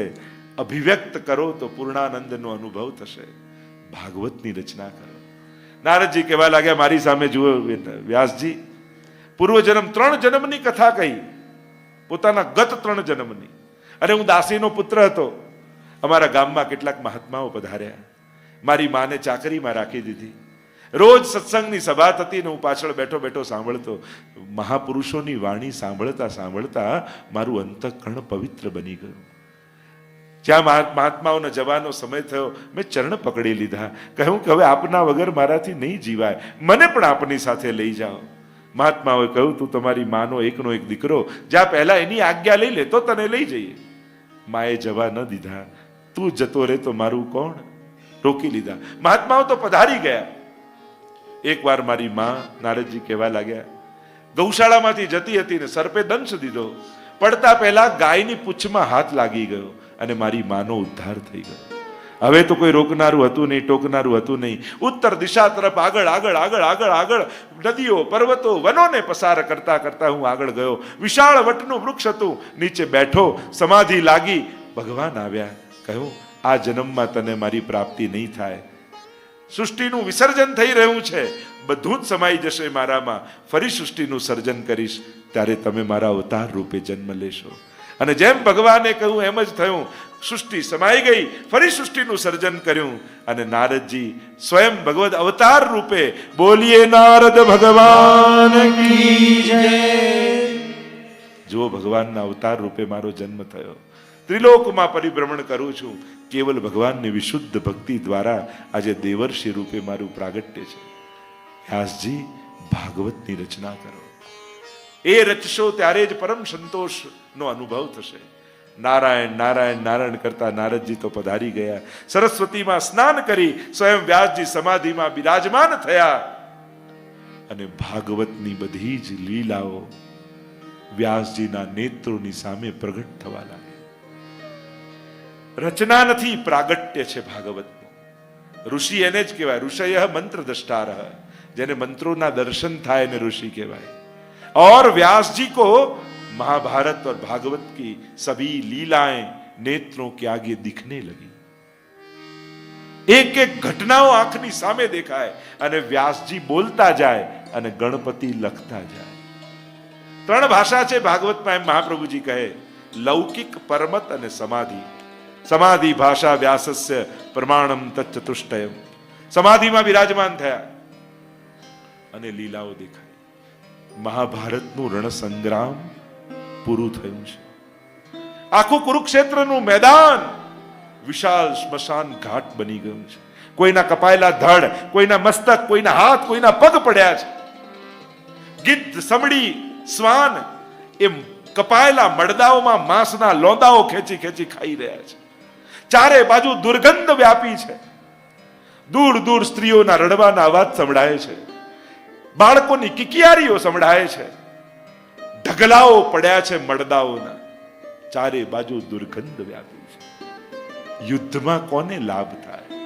કોઈ દેશ કે કોઈ જીતે કે કોઈ હારે, માનવતા તો હંમેશા હારતી જ હોય છે યુદ્ધમાં. મહાભારતની એક એક ઘટનાઓ તમે જુઓ, કેવા કેવા પ્રસંગો. શાંતનુ રાજાથી શરૂ થાય. વ્રજમાં શાંતનુ કુંડ છે અને ભીષ્મ પ્રતિજ્ઞા લે, મારા પિતાના વિવાહ માટે અખંડ બ્રહ્મચર્ય વ્રત હું ધારણ કરું છું. અહીંયા વ્યાસજી થકી વિદુર, ધૃતરાષ્ટ્ર, પાંડુના જન્મ થાય છે. એક એક ઘટના તમે જુઓ. ઘણીવાર વ્યક્તિઓના વાંક નથી હોતા, સંજોગો જ વિપરીત હોય છે. કોઈની ઇન્ટેન્શન નથી હોતું. ઘણીવાર જીવનમાં દુઃખ માટે, ક્લેશ માટે ઘણીવાર સંજોગો દુશ્મન હોય છે. અને સંજોગો બગડે ને એને આપણે નથી સુધારી શકતા. એ સંજોગોને સમય પર છોડી દેવા જોઈએ. ઘણીવાર ઉતાવળે આપણે સારું કરવા જોઈએ તો વધારે મોટા ઝઘડા થાય. અને ઘણીવાર ઘણા જોડે લેણા દેણી જ નથી હોતી. અને લેણા દેણી ના હોય ને તો ગમે તેટલો નજીકનો સગો હોય પણ ન બને તો ન જ બને. ત્યારે માનવું લેણું નથી. અને જેટલું સમાધાન કરવા જાઓ એ દિવસે વધારે મોટો ઝઘડો થઈ જાય. તમે જોવા જાઓ. અને એટલા માટે સંબંધો તો ઋણાનુબંધથી ચાલતા હોય છે, કેવલ વ્યવહારથી નથી ચાલતા હોતા. બાકી તમે ઘણા જોડે સારા વ્યવહાર કરવા જાઓ ને પણ પેલો ઊંધું જ સમજે. તમે કઈ લઈને આપવા જાઓ ને, આને શું સ્વાર્થ હશે માને લઈને આપવા આવ્યો, એને ઊંધો જ વિચાર આવે. કારણ કે ઋણાનુબંધ નથી. સંબંધ છે પણ ઋણાનુબંધ નથી. અને એના માટે તો ક્યાંક ઋણાનુબંધ જોઈએ. તમે જોવા જાઓ આખું મહાભારતની બધી જ ઘટનાઓને, વડીલોની એ મહત્વકાંક્ષાઓ. ધૃતરાષ્ટ્ર રાજા બનવો જોઈએ, અંધ છે, અંધ રાજા ન બની શકે, ચલાવી ન શકે રાજ્ય, એટલે એના નાના ભાઈ પાંડુને રાજા બનાવ્યો. જો સંજોગો જુઓ, સંજોગો ક્યાંક વિપરીત થાય છે. હવે બધા બાળકો મોટા થઈ રહ્યા છે. ધૃતરાષ્ટ્રને એમ થયું ચલો હું યોગ્ય નથી, મારો દીકરો દુર્યોધન તો યોગ્ય છે જ ને, એને તો ગાદી મળવી જ જોઈએ. જો ઘણીવાર મોટાઓ ચોખવટ ન કરી જાય ને વડીલો, તો નાના પોતાના જ સંતતિઓમાં ઝઘડાઓના બીજ વાવી જાય. અને એટલા માટે વડીલોને કહીશ, તમારી હયાતીમાં બધું ચોખ્ખું કરી જજો. કારણ કે મોટા ભાગના ઝઘડાઓ ઘરમાં વડીલો, બધાનું ભેગું જ છે ને, બધા સાથે જ છે, મને ક્યાં કંઈ થવાનું છે, એમાં અચાનક કંઈક થઈ જાય એટલે બાળકો આખી જિંદગી કેસ લડ્યા કરે. ઘણી વાર ઇન્ટેન્શન નથી હોતું, પણ સમજણના અભાવમાં પણ આપણા કુટુંબોમાં આપણે જ ઝઘડાના કારણ બની જઈએ. અને અનેક ઘરમાં હું જોઉં છું, ઓળખું છું, એ વડીલોની ભૂલ, અણસમજને કારણે એની પેઢીઓ લડતી રહે છે, ઝઘડતી રહે છે, અને પછી લાભ કોઈને થતો નથી હોતો. અને એટલા માટે જીવો તો સારી રીતે, જાઓ એ પણ સારી રીતે જજો. બહુ જ મહત્વનું છે. વડીલોની જે મહાભારતની એક એક ઘટના તમે જુઓ. અહીંયા ધૃતરાષ્ટ્રની મહત્વકાંક્ષા એ પોતાના દીકરા થકી પૂરો કરવા માંગે છે, પણ સમજણ નિયમપૂર્વક તો પાંડુનો મોટો દીકરો યુધિષ્ઠિર જ રાજા થવો જોઈએ. અને આ મહત્વકાંક્ષાઓ મામ કાહા પાંડવાસ ચૈવ કિમ અકુર્વત સંજય, મારા ને તારામાં પહોંચે છે. અહીંયા મહાભારતનું યુદ્ધ જે થયું છે, એક એક ઘટનાઓ મહાભારતની તમે જુઓ. પાંડવો જીતી શકે એવી કોઈ સંભાવના નથી. સામે સામે મહારથીઓ છે બધા, કેવા કેવા, પણ ભગવાન જોડાયા એટલે જીત નિશ્ચિત થઈ ગઈ. એક એકના તમે પ્રસંગ, ભીષ્મજી, એ દ્રોણાચાર્ય, એક એક તમે ઘટનાઓ જુઓ મહાભારતની. એ દ્રોણાચાર્યને કેટલો મોહ. આ મહાભારતના મૂળમાં ક્યાંક દ્રોણાચાર્ય પણ છે, અશ્વત્થામા પણ છે. કારણ કે જ્યારે દ્રોણાચાર્ય ને એના પુત્રમાં બહુ જ મોહ હતો. અશ્વત્થામા એકવાર જોયું કે એને ભૂખ લાગીને મા પાસે દૂધ માંગ્યું અને કાંઈ નહોતું તો પાણીમાં લોટ ઘોળીને પીવડાયું. અને આ દ્રશ્ય જોઈ ગયા દ્રોણાચાર્ય. થયું કે આટલી આટલી વિદ્યા પામી તો શું કામની, મારા દીકરાને દૂધ નથી પીવડાવી શકતો. એનો શિક્ષણ સમયે મિત્ર હતો એ દ્રુપદ રાજા, અને એણે કહ્યું હતું તને કાંઈ પણ જરૂર પડે તો મારી પાસે પહેલો આવજો. અને એને યાદ આવ્યું, પેલા મને વચન આપ્યું છે. ગયા દ્રોણાચાર્ય દ્રુપદ પાસે, અને દ્રુપદ તો ભૂલી પણ ગયેલા, એને તો યાદે નહીં. અને દ્રોણાચાર્ય યાદ અપાવ્યું કે તને હજી યાદ છે આ બધી નાનપણની વાતો, હમણાં કોઈ યાદ રખાય? જા જા, કઈ નહીં મળે. અપમાન કર્યું દ્રોણાચાર્ય, અને ત્યાં વાત ગાંઠ બાંધી, દ્રુપદને માફ નહીં કરું. શું કરું, કેમ આને જીતું? એકલો જીતા એમ નથી. ગયા કૌરવ ને પાંડવો પાસે, તમારા બાળકોને હું ભણાવીશ, શિક્ષણ હું આપીશ, પણ મારું એક વચન આમને પાર કરવું પડશે. અને પાંડવોને ભણાવ્યા શેના માટે? દ્રુપદને હરાવવા માટે. અને ત્યાંથી બધું આજે મહાભારત શરૂ થાય. એક એક એક ઘટનાઓ તમે જુઓ. અને જ્યારે દ્રોણાચાર્ય પણ મર્યા આ અશ્વત્થામાના મોહને કારણે, જ્યારે આખું મરઘટ બની ગયું છે, કુરુક્ષેત્રનું મેદાન, ઢગલાઓ પડ્યા છે મૃતદેહના, અને એ ઢગલાઓમાં આ અશ્વત્થામા પોતાના મિત્ર દુર્યોધનને શોધી રહ્યો છે. અશ્વત્થામા મૂળમાં છે કે મહાભારતમાં. આ દ્રોણાચાર્ય પણ મર્યા તો ભગવાનને થયું કે એમ તો દ્રોણાચાર્યને કોઈ મારી શકે એમ નથી, એટલે યુક્તિ કરી. ભીમને કહ્યું કે માલવ દેશના રાજા છે, એના હાથીનું નામ છે અશ્વત્થામા. હા, એમ કરજે, હમણાં ને હમણાં ગદા પકડને એના હાથીને મારી આવ. અરે એ તો આપણા પક્ષમાં છે, બહુ પ્રશ્ન ના કરીશ, કહું છું એ કર. ઠીક છે, ભગવાનની આજ્ઞાથી પાંડવોની એક વાત બહુ સારી હતી, ભગવાન આજ્ઞા કરે પછી બહુ ચર્ચા નહીં કરતા, અને એટલે જ જીત્યા છે. અને જઈને ગદાનો પ્રહાર કર્યો, અને જોર જોરથી અવાજ કરજે એમ કહ્યું, ભીમને શીખવાડીને મોકલ્યો, અશ્વત્થામા હતઃ, અશ્વત્થામા હતઃ. ભગવાનને થયું જ્યારે આ અવાજ કરશે ને જશે દ્રોણાચાર્ય પાસે, એટલે હથિયાર મૂકી દેશે. પણ આ સાચું કે ખોટું, હાથી કે પુરુષ વ્યક્તિ, એ ખાતરી કરવા માટે કોઈને ચોક્કસ પૂછશે.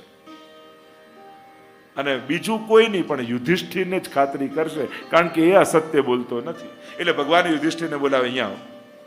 જો તને પૂછે દ્રોણાચાર્ય કે નરોવા કુંજ, રોવા નર કે કુંજર, હાથી, બહુ ચોખવટ ના કરતો. પણ ભગવાન અસત્ય, આ બધું તારું સત્ય અસત્ય મારી પાસે રહેવા દે, હું તને કહીશ.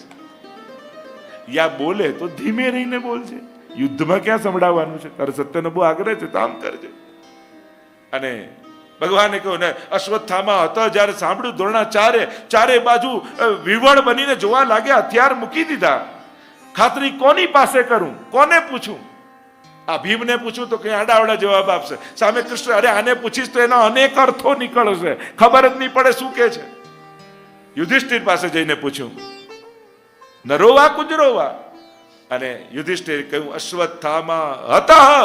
અને નરોવા કુંજરો બોલવા જાય એમાં તો ભગવાને એટલા જોરથી શંખ વગાડ્યું કે બીજું વાક્ય સંભળાયું જ નહીં.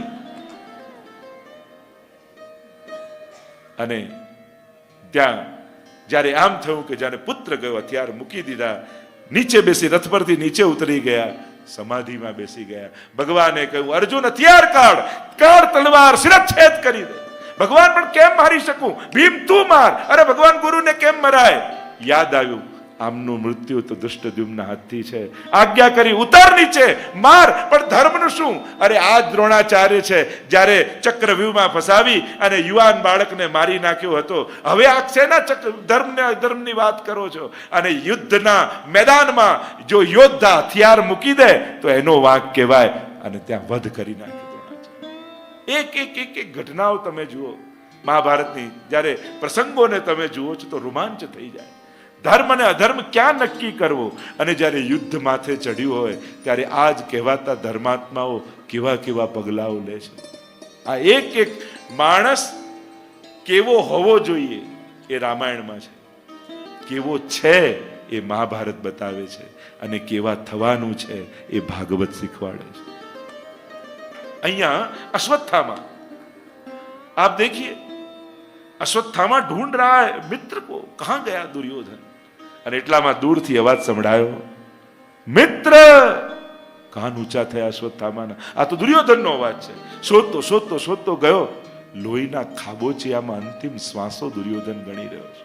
દુર્યોધનને એવું વરદાન હતું, કોઈ એક વાક્ય એવું સાંભળે કે એનાથી હર્ષ અને શોક આ બંને લાગણી એને થાય તો એનું મૃત્યુ થઈ જાય. જંગાઓ પર ગદાઓના પ્રહાર કરી કરી ધ્વસ્ત કરી નાખી છે ભીમે દુર્યોધનની જંગાઓ. ચમક આવી ગઈ આંખમાં અશ્વત્થામાને જોઈ. કે અશ્વત્થામા તો ચિરંજીવી છે. જામ છેલ્લે બહુ ઓછા લોકો બચ્યા હતા મહાભારતમાં, અશ્વત્થામા, કૃપાચાર્ય આદિ. મિત્ર, મારી પાસે સમય બહુ ઓછો છે, મારી અંતિમ ઈચ્છા પૂરી કર. હાથમાં હાથ મૂકીને કહ્યું, તારી અંતિમ ઈચ્છા હું પૂરી કરીશ. હું તને વચન આપું છું. બતાવ શું ઈચ્છા છે? મરતા પહેલા 5 પાંડવોના કપાયેલા મસ્તક જોવા માંગુ છું. દુષ્ટની ઈચ્છા પણ દુષ્ટ હોય. વચન આપ્યું, કાલે સૂરજનું પહેરું કિરણ નીકળે ત્યારે 5 પાંડવોના કપાયેલા મસ્તક લાવી તારા ચરણોમાં ફેંકીશ. સામે છાતીએ લડવાની તાકાત નથી. લુપાતો છુપાતો વિચાર કરે, પાંડવો સૂતા હોય ને છાવણીમાં ત્યારે ખડગ લઈને જાઉં ને શિરચ્છેદ કરી નાખું. કૃપાચાર્યને કહ્યું કે આ બહાર રક્ષા કરજો, કોઈ અંદર પ્રવેશી ના જાય છાવણી. અને અહીંયા લુપાતો છુપાતો પ્રવેશ કરે. ભગવાન જાણી ગયા. 5 પાંડવોને કહ્યું કે ચાલો, મારે તમારી જોડે મંત્રણા કરવી છે. યમુનાજીના તટ પર લઈ ગઈ. પણ આ યુવાન બાળકોએ વાત માની નહીં ભગવાનની, અને આજે પાંડવોના જગ્યાએ પાંડવોના યુવાન પુત્રો સૂતા છે. છાવણીમાં પ્રવેશ કરે છે અશ્વત્થામા. એક એકના મસ્તક કાપી પોટલામાં બાંધી દોડ્યો અશ્વત્થામા. ભાગતો ભાગતો ભાગતો સૂરજનું પહેલું કિરણ નીકળે પહોંચી ગયો દુર્યોધન પાસે. દુર્યોધન, મેં મારું વચન નિભાવી દીધું છે. 5 પાંડવોના કપાયેલા મસ્તક લઈને આવ્યો છું. જલ્દી બતાવો, મારી પાસે સમય ઓછો છે. લાવ્યો. એ સાંભળીને ચમક આવી ગઈ, હર્ષ થયો. અને જ્યાં મસ્તક ફેંક્યા જુએ તો પાંડવો નથી પણ એમના પુત્રો છે. આંખમાંથી ચોધાર આંસુ નીકળવા લાગ્યા દુર્યોધનને. અરે મિત્ર, તે આ શું કર્યું? અમારી પાછળ કોઈ તર્પણ કરનારું તે ઘરમાં ન રહેવા દીધું, અમારી પાછળ કોઈ શ્રાદ્ધ કરનારું રહેવા ન દીધું. શોક થયો. ત્યાં જેનું મૃત્યુ થઈ ગયું દુર્યોધન. અને અહીંયા દ્રૌપદી પોતાના વાલ સોયા બાળકોને જગાડવા માટે છાવણીમાં પ્રવેશ કરે છે. વિચાર કરો, એક મા માટે આ દ્રશ્ય જોવું કેટલું કઠિન છે. અને જ્યાં પ્રવેશ કરે લોહીના ખાબોચિયામાં ધડ પડ્યા છે પથારીમાં. હે કૃષ્ણ પુકાર કર્યો. બધા જ પાંડવોને લઈને ભગવાન દોડતા આવ્યા અને જોઈને કપ કપાય, કોણ છે આ દુષ્ટ? આ દુષ્કૃત્ય કર્યું કોણે છે? નહીં છોડવું એને. પ્રતિજ્ઞા લઈ લીધી અર્જુને. ભગવાને રથની લગામ પકડી આગળ આગળ અશ્વત્થામા ભાગે છે અને પાછળ પાછળ ભગવાનનો રથ આવે છે.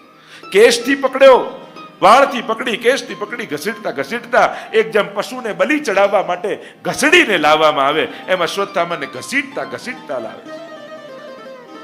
દ્રૌપદી આ દ્રશ્ય જોયું અને આ તો ભાગવતની દ્રૌપદી છે ને. ભાગવતમાં બધા ભક્તો છે. એ જ મહાભારતની દ્રૌપદી કંઈક જુદી છે, પણ એને જ્યારે ભક્તિના એંગલથી જુઓ, ભાગવતમાં તો બધા ભગવદીઓ છે. મુચ્ચિતામ મુચ્ચિતામ એશ બ્રાહ્મણો નિતરામ ગુરુ. છોડી દો આને, છોડી દો. આ બ્રાહ્મણ છે. શાસ્ત્ર એમ કહે છે બ્રાહ્મણને મૃત્યુ દંડ ન અપાય. નિતરામ ગુરુ, ગુરુ પુત્ર પણ ગુરુ રૂપ કહેવાય. આ ગુરુ સ્થાને છે, આને મરાય નહીં. શાસ્ત્ર એમ કહે આતતાઈને જુઓ ત્યાં મારી નાખો, અને શાસ્ત્ર એમ કહે છે કે બ્રાહ્મણને મૃત્યુ દંડ ન અપાય. કરવું શું? ભગવાન કહે બ્રાહ્મણનું અપમાન જ એનું મૃત્યુ છે. ત્યાં આચાર્યો ટીકામાં એમ લખે કે આ મોહનો મણી જેવું છે, આ મોહ રૂપ છે અશ્વત્થામા. મરાતોય નથી, છોડાતોય નથી. સંસારમાં માણસ એવો જ છે ને, ન છોડીને જઈ શકે ન સ્વીકારી શકે. ઘણી વાર ઘણાના સંબંધો એવા છે. શું કરવું? તો કે આનું અપમાન કરી આનું મણી કાઢી લો, એ જ આનું મૃત્યુ છે. અપમાનિત કર્યો, છોડી દીધો છે, કેશ મર્દન કર્યા, અપમાનની અગ્નિમાં બળવા લાગ્યો અશ્વત્થામા. નહીં છોડું, ક્ષમા નહીં કરું. બ્રહ્માસ્ત્રનું આહવાન કર્યું. કોના તરફ છોડું? ભીમ તરફ, અર્જુન તરફ, કૃષ્ણ તરફ, યુધિષ્ઠિર તરફ. વિચાર આવ્યો જે અભિમન્યુને ચક્રવ્યૂહમાં ફસાવીને અમે મારી નાખ્યો હતો, એ અર્જુનનો પુત્ર અભિમન્યુ, એની પત્ની ઉત્તરા ગર્ભવતી છે. અને જો એને ગર્ભને મારી નાખું તો આખો પાંડવ કુળ નિર્વંશ બની જાય. અને આમ વિચાર કરી બાણ છોડ્યું ઉત્તરાના ગર્ભ તરફ. કરોડો સૂર્યો બાળવા આવતા હોય એમ અગ્નિમાં બળવા લાગી ઉત્તરા. અરે મારા ગર્ભની રક્ષા કરો, હું મરી જઉં તો વાંધો નથી, મારા કુખમાં પાંડવોનું બીજ જીવી રહ્યું છે.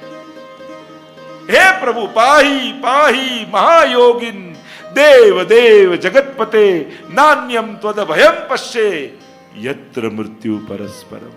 હે શ્રીનાથ, હે શ્રીનાથ, હે શ્રીનાથ, હે શ્રીનાથ, કમલ નયન કમલ નયન મેવાડ વાલે તું ન સંભાલે હमें तो कौन संभाले, तू न संभाले हमें तो कौन संभाले.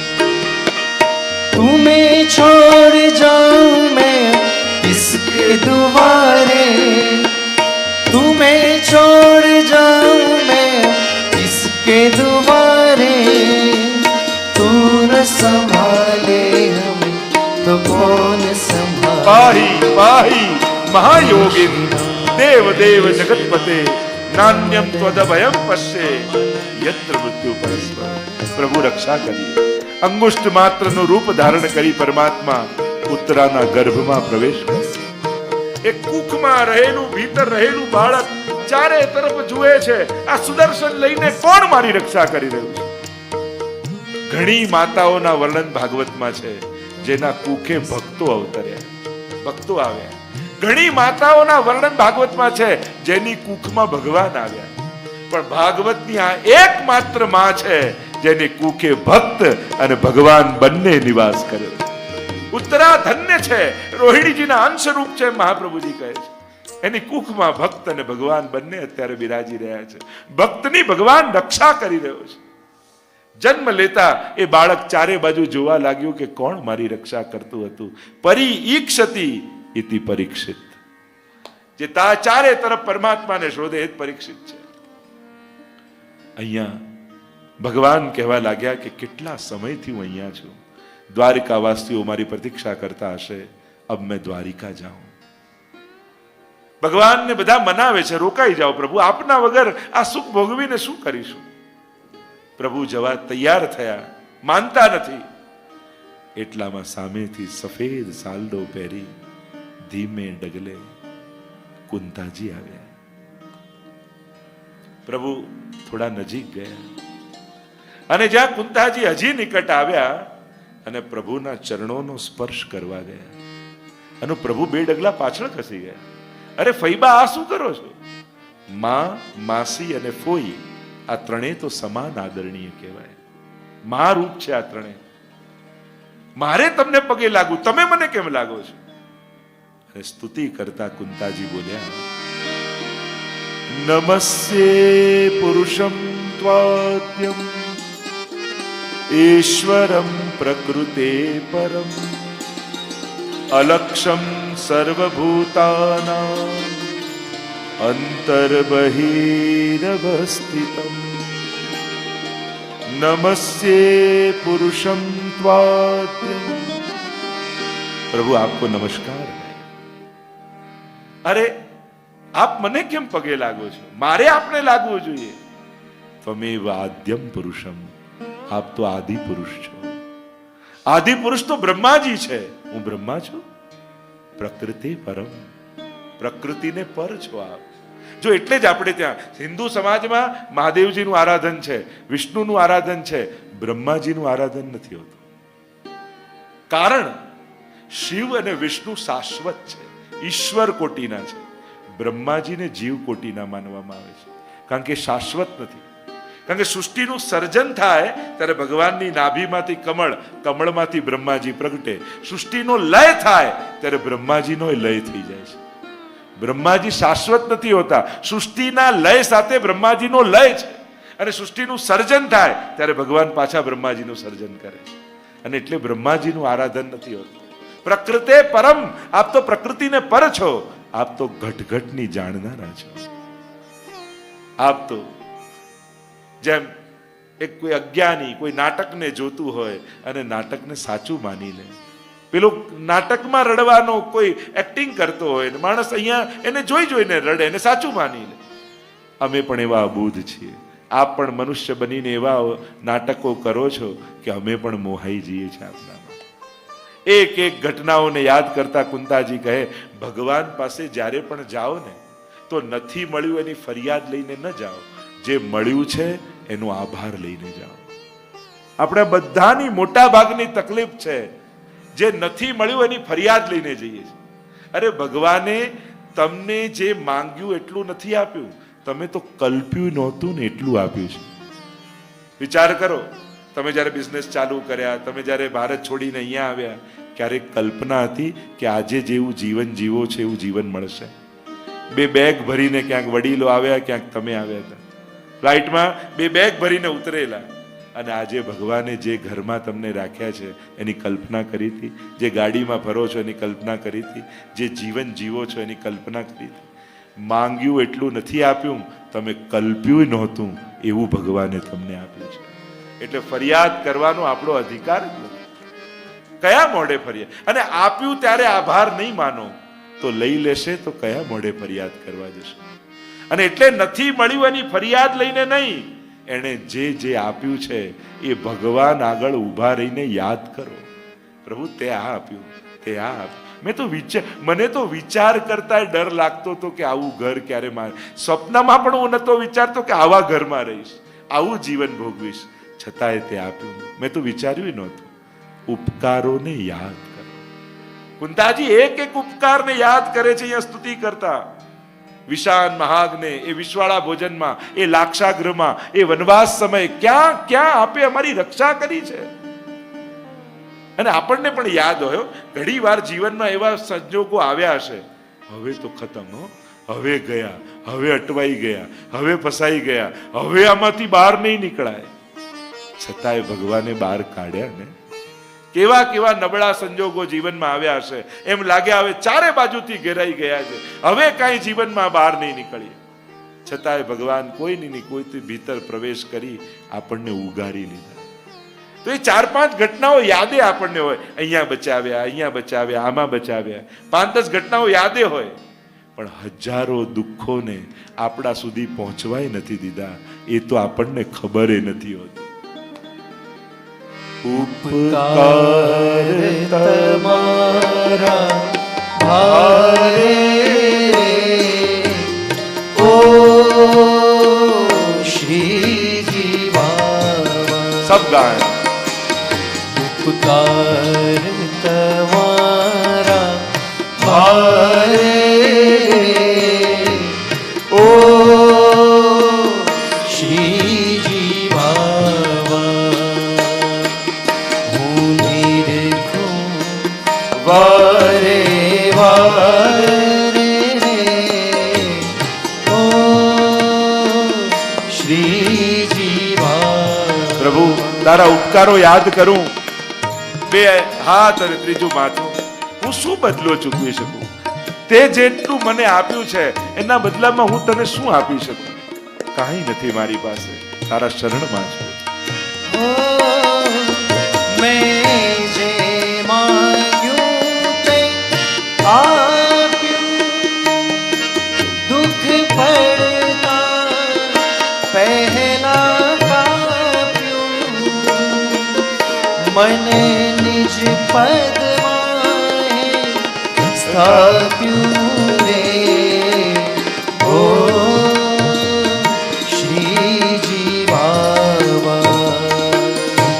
ઉપકાર તમારા ભારે રે ઓ શ્રીજી બાવા. કુંતાજી યાદ કરે કેવી કેવી ઘટનાઓ. એ વનવાસ સમયે જ્યારે બધાએ ભોજન કરી લીધું અને દુર્વાસા ઋષિ હજારો ઋષિઓ સાથે આવ્યા, અમે હમણાં ભોજન કરવા આવીએ છીએ, તૈયાર રાખજો. બધા પાંડવો ચિંતામાં પડી ગયા. એમની પાસે અક્ષય પાત્ર હતું, પણ દ્રૌપદી ભોજન કરી લે પછી એમાંથી અન્ન ના નીકળે. શું કરીએ?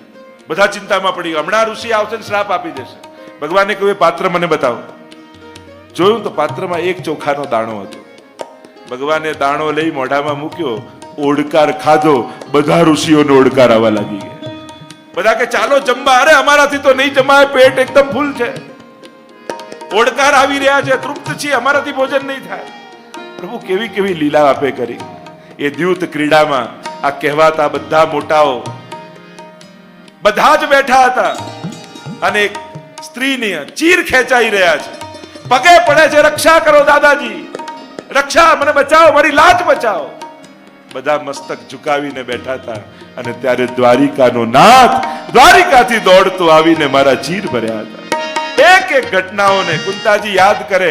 આપે અમારી લાજ બચાવી છે પ્રભુ, આપના ઉપકારો અનંત છે. પ્રભુ તુજ જેવો સુખદાયી, તુજ જેવી મનમોહાઈ નથી ક્યાંય વિશ્વની માહે ઓ શ્રીજી બાવા. ઉપકાર તમારા ભારે ઓ શ્રીજી બાવા. કુંતાજી કહેવા લાગ્યા, પ્રભુ એક વસ્તુ માંગુ, આજ્ઞા કરો. આપે યાચના ન કરવાની હોય, આપે તો આજ્ઞા કરવાની હોય. મને શંકા છે કે આપ નહીં આપો. અરે હું વચન આપું છું, આપીશ. અને કુંતાજી બોલ્યા, વિપદઃ સંતુ નઃ શશ્વત તત્ર તત્ર જગદગુરો ભવતો દર્શનમ યત્સ્યાદ અપુનર્ભવ દર્શનમ. મારા જીવનનો રસ્તો વિપત્તિઓથી ભરી દો, સંકટોથી ભરી દો, દુઃખોથી ભરી દો. પ્રભુ કહે બધા સુખ મારી પાસે માંગે, તમે સંકટ કેમ માંગો છો? સુખ આવ્યું તો આપ અમને છોડીને જઈ રહ્યા છો. કહ હનુમંત વિપત્તિ પ્રભુ સોઈ, જબ તવ સુમિરન ભજન ન હોય. તુલસીદાસજીને બી કહા ને, સૌથી મોટો ભક્ત માટે સંકટનો કાળ કયો?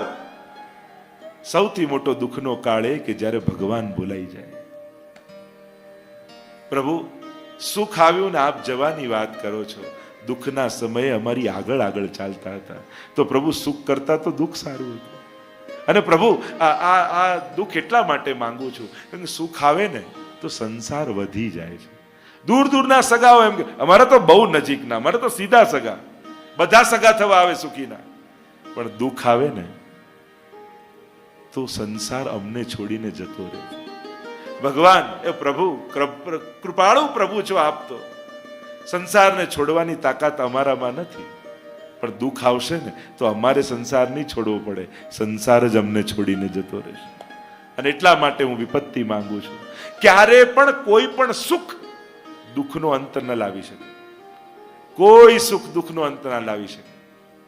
દુનિયાનું ગમે તેટલું મોટું સુખ ન મળી જાય, એ ક્યારે પણ તમારા આત્યંતિક દુઃખનો નાશ ન કરી શકે. તો દુઃખનો નાશ કોણ કરે? સાચા દુઃખનું ભાન થાય ને તો જ દુઃખો સમાપ્ત થાય. અને સાચું દુઃખ કયું? જે આત્માનું દુઃખ છે. ભગવાન કૃષ્ણથી વિખૂટા પડે હજારો જન્મોનો અંતરાય થયો છે, અને પોતાના સ્વરૂપનું વિસ્મરણ મને થયું છે.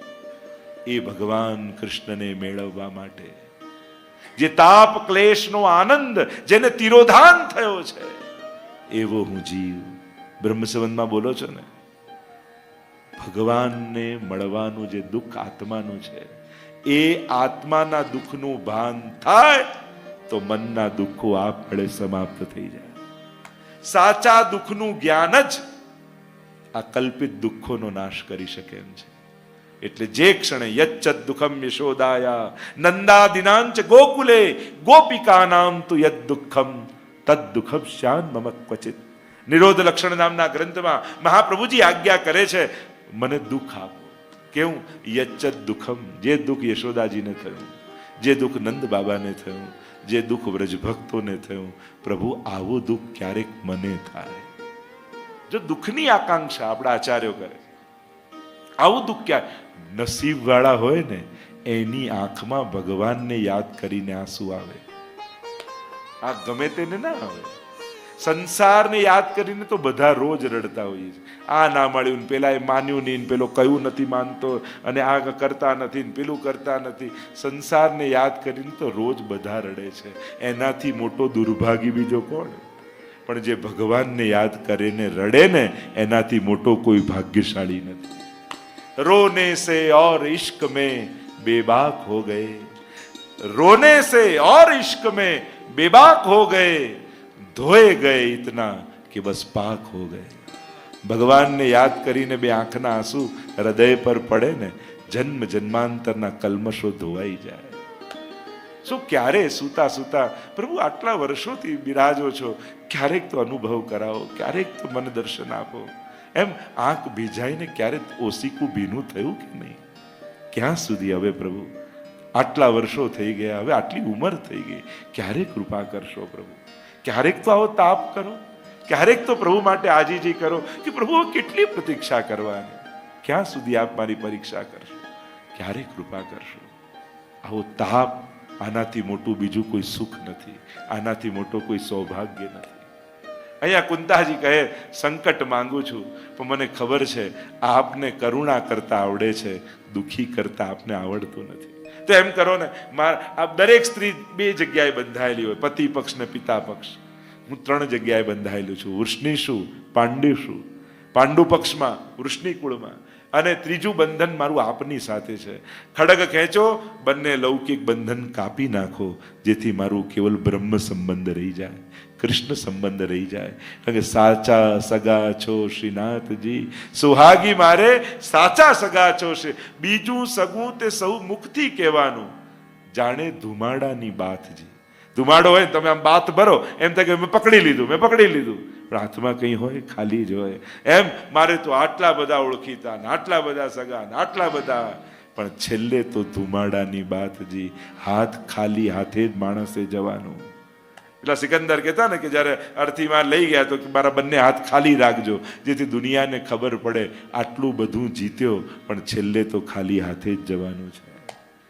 અહીંયા કુંતાજી સ્તુતિ કરીને પ્રભુને રોકવાનો પ્રયાસ કર્યો. પ્રભુ કહે, મારા સ્વજનો બધા દ્વારિકામાં પ્રતીક્ષા કરતા હશે, મને આજ્ઞા આપો, મને જવા દો. રથ પર સવાર થઈ ગયા પ્રભુ, એટલામાં એક દૂત દોડતો દોડતો આવે. મહારાજ ઉભા રહો, ઉભા રહો, ઉભા રહો. પ્રભુને તો આ કોણ? આપે કોઈને વચન આપ્યું છે, એમને એમ ન જઈ શકો. પ્રભુને યાદ આવીને ઉતરી ગયા. ભગવાનને યાદ આવ્યું ભીષ્મજીને આપેલું વચન. કારણ કે જ્યારે ભીષ્મજીને દુર્યોધને આવીને કહ્યું કે આપ દાદાજી યુદ્ધ બરાબર લડતા નથી, આટલા કૌરવો મર્યા ને એક પાંડવ નથી મર્યો.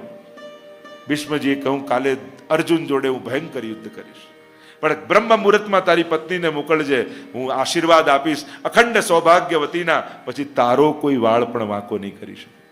ભગવાન જાણી ગયા, વિસ્તાર નથી કરતો, ટૂંકમાં કહું, ભગવાન દ્રૌપદીને જગાડીને લઈ ગયા સવારે સવારે. ક્યાં જવાનું છે કહો તો ખરા, પ્રશ્ન ના કરીશ, હું લઈ જાઉં ત્યાં ચાલ. ખભા પર ઉચકીને લઈ ગયા જેથી નુપુરનો ધ્વનિ ના આવે. દાદાજીની છાવણીની આગળ ઉતારી, કહ્યું આ તો ભીષ્મજીની છાવણી છે, હા ભીતર જા, ધ્યાનમાં બેઠા હશે, આશીર્વાદ જે આપે છાના માના બોલ્યા વગર લઈને આવી જજે બહાર. અને જો કંઈક પૂછે કે કોણ લઈને આવ્યું તો મારું નામ તો કહેતી જ નહીં. દ્રૌપદી તો ભીતર ગઈ, ધ્યાનમાં બેઠા છે, સમાધિમાં. દાદાજી ચરણોનો સ્પર્શ કર્યો. દાદાજીને થયું કે દુર્યોધનની પત્ની છે, હાથ ઊંચા કરીને આશીર્વાદ આપ્યા, અખંડ સૌભાગ્યવતી ભવ. અને દ્રૌપદીનો તો આનંદ હૃદયમાં રહ્યો નહીં. દાદાજી બહુ મોટા આશીર્વાદ આપી દીધા, હવે 5 માંથી એકે પાંડવને આપ ના મારી શકો. આંખ ખોલીને જોયું, તું અહીંયા ક્યાંથી? એને યાદ આવ્યું ભગવાને બોલવાની ના પાડી હતી, હું બોલી. પૂછ્યું તને લાવ્યું કોણ અહીંયા? અને યાદવ ભગવાને ના, મારી સખી સાથે આવી છું, મારે તારી સખીને જોવી છે. અને પીતાંબર કાઢ્યું, ભગવાનને ઘૂંઘટ ઓઢ્યું, થોડુંક અંધારું જેવું હતું, હજી સવાર થઈ નહોતી, થયું કે ઓળખશે નહીં. ભીષ્મજી નિકટ આવ્યા અને જ્યાં ઘૂંઘટ કાઢ્યો, બોલો દ્વારિકાધીશ કી જય. પ્રભુના મુખારવિંદના દર્શન કરી ગળગળા થઈ ગયા ભીષ્મજી. પ્રભુ ભક્તોના આવો પક્ષપાત આપ કરો છો.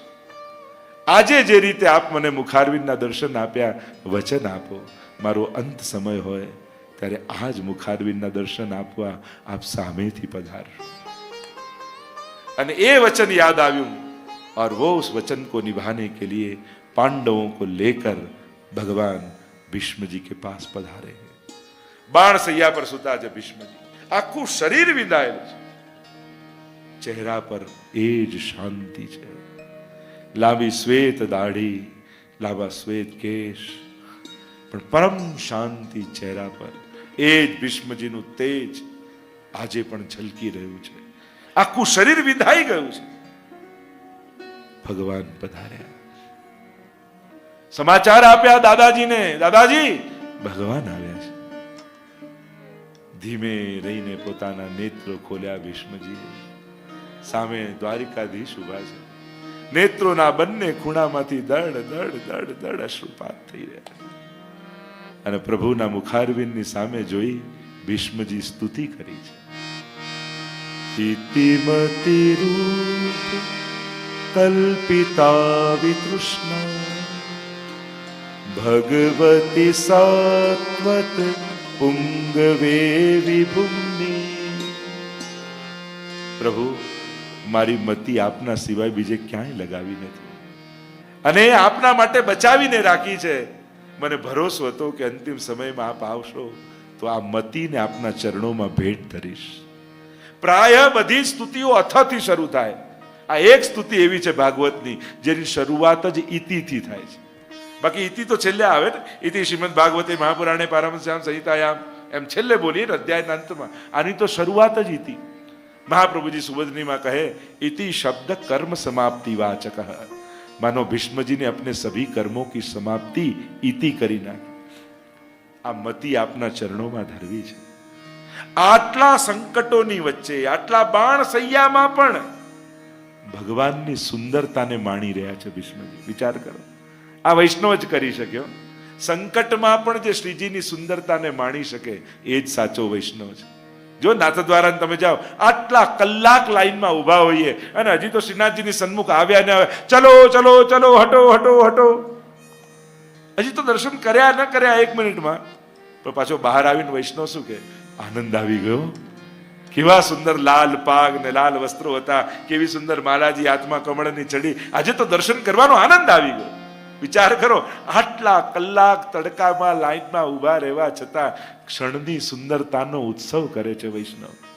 બાણ સૈયા પર સુતા છે ભીષ્મજી, દેખ રહે પ્રભુ को और बोले, त्रिभुवन कमनम તમાલ વર્ણમ રવિકર ગૌરવરાંબરમ દધાને વપુરલકકુલા વૃતાનનાબ્જમ વિજય સખે રતિરસ્તુ મેનવત્યા.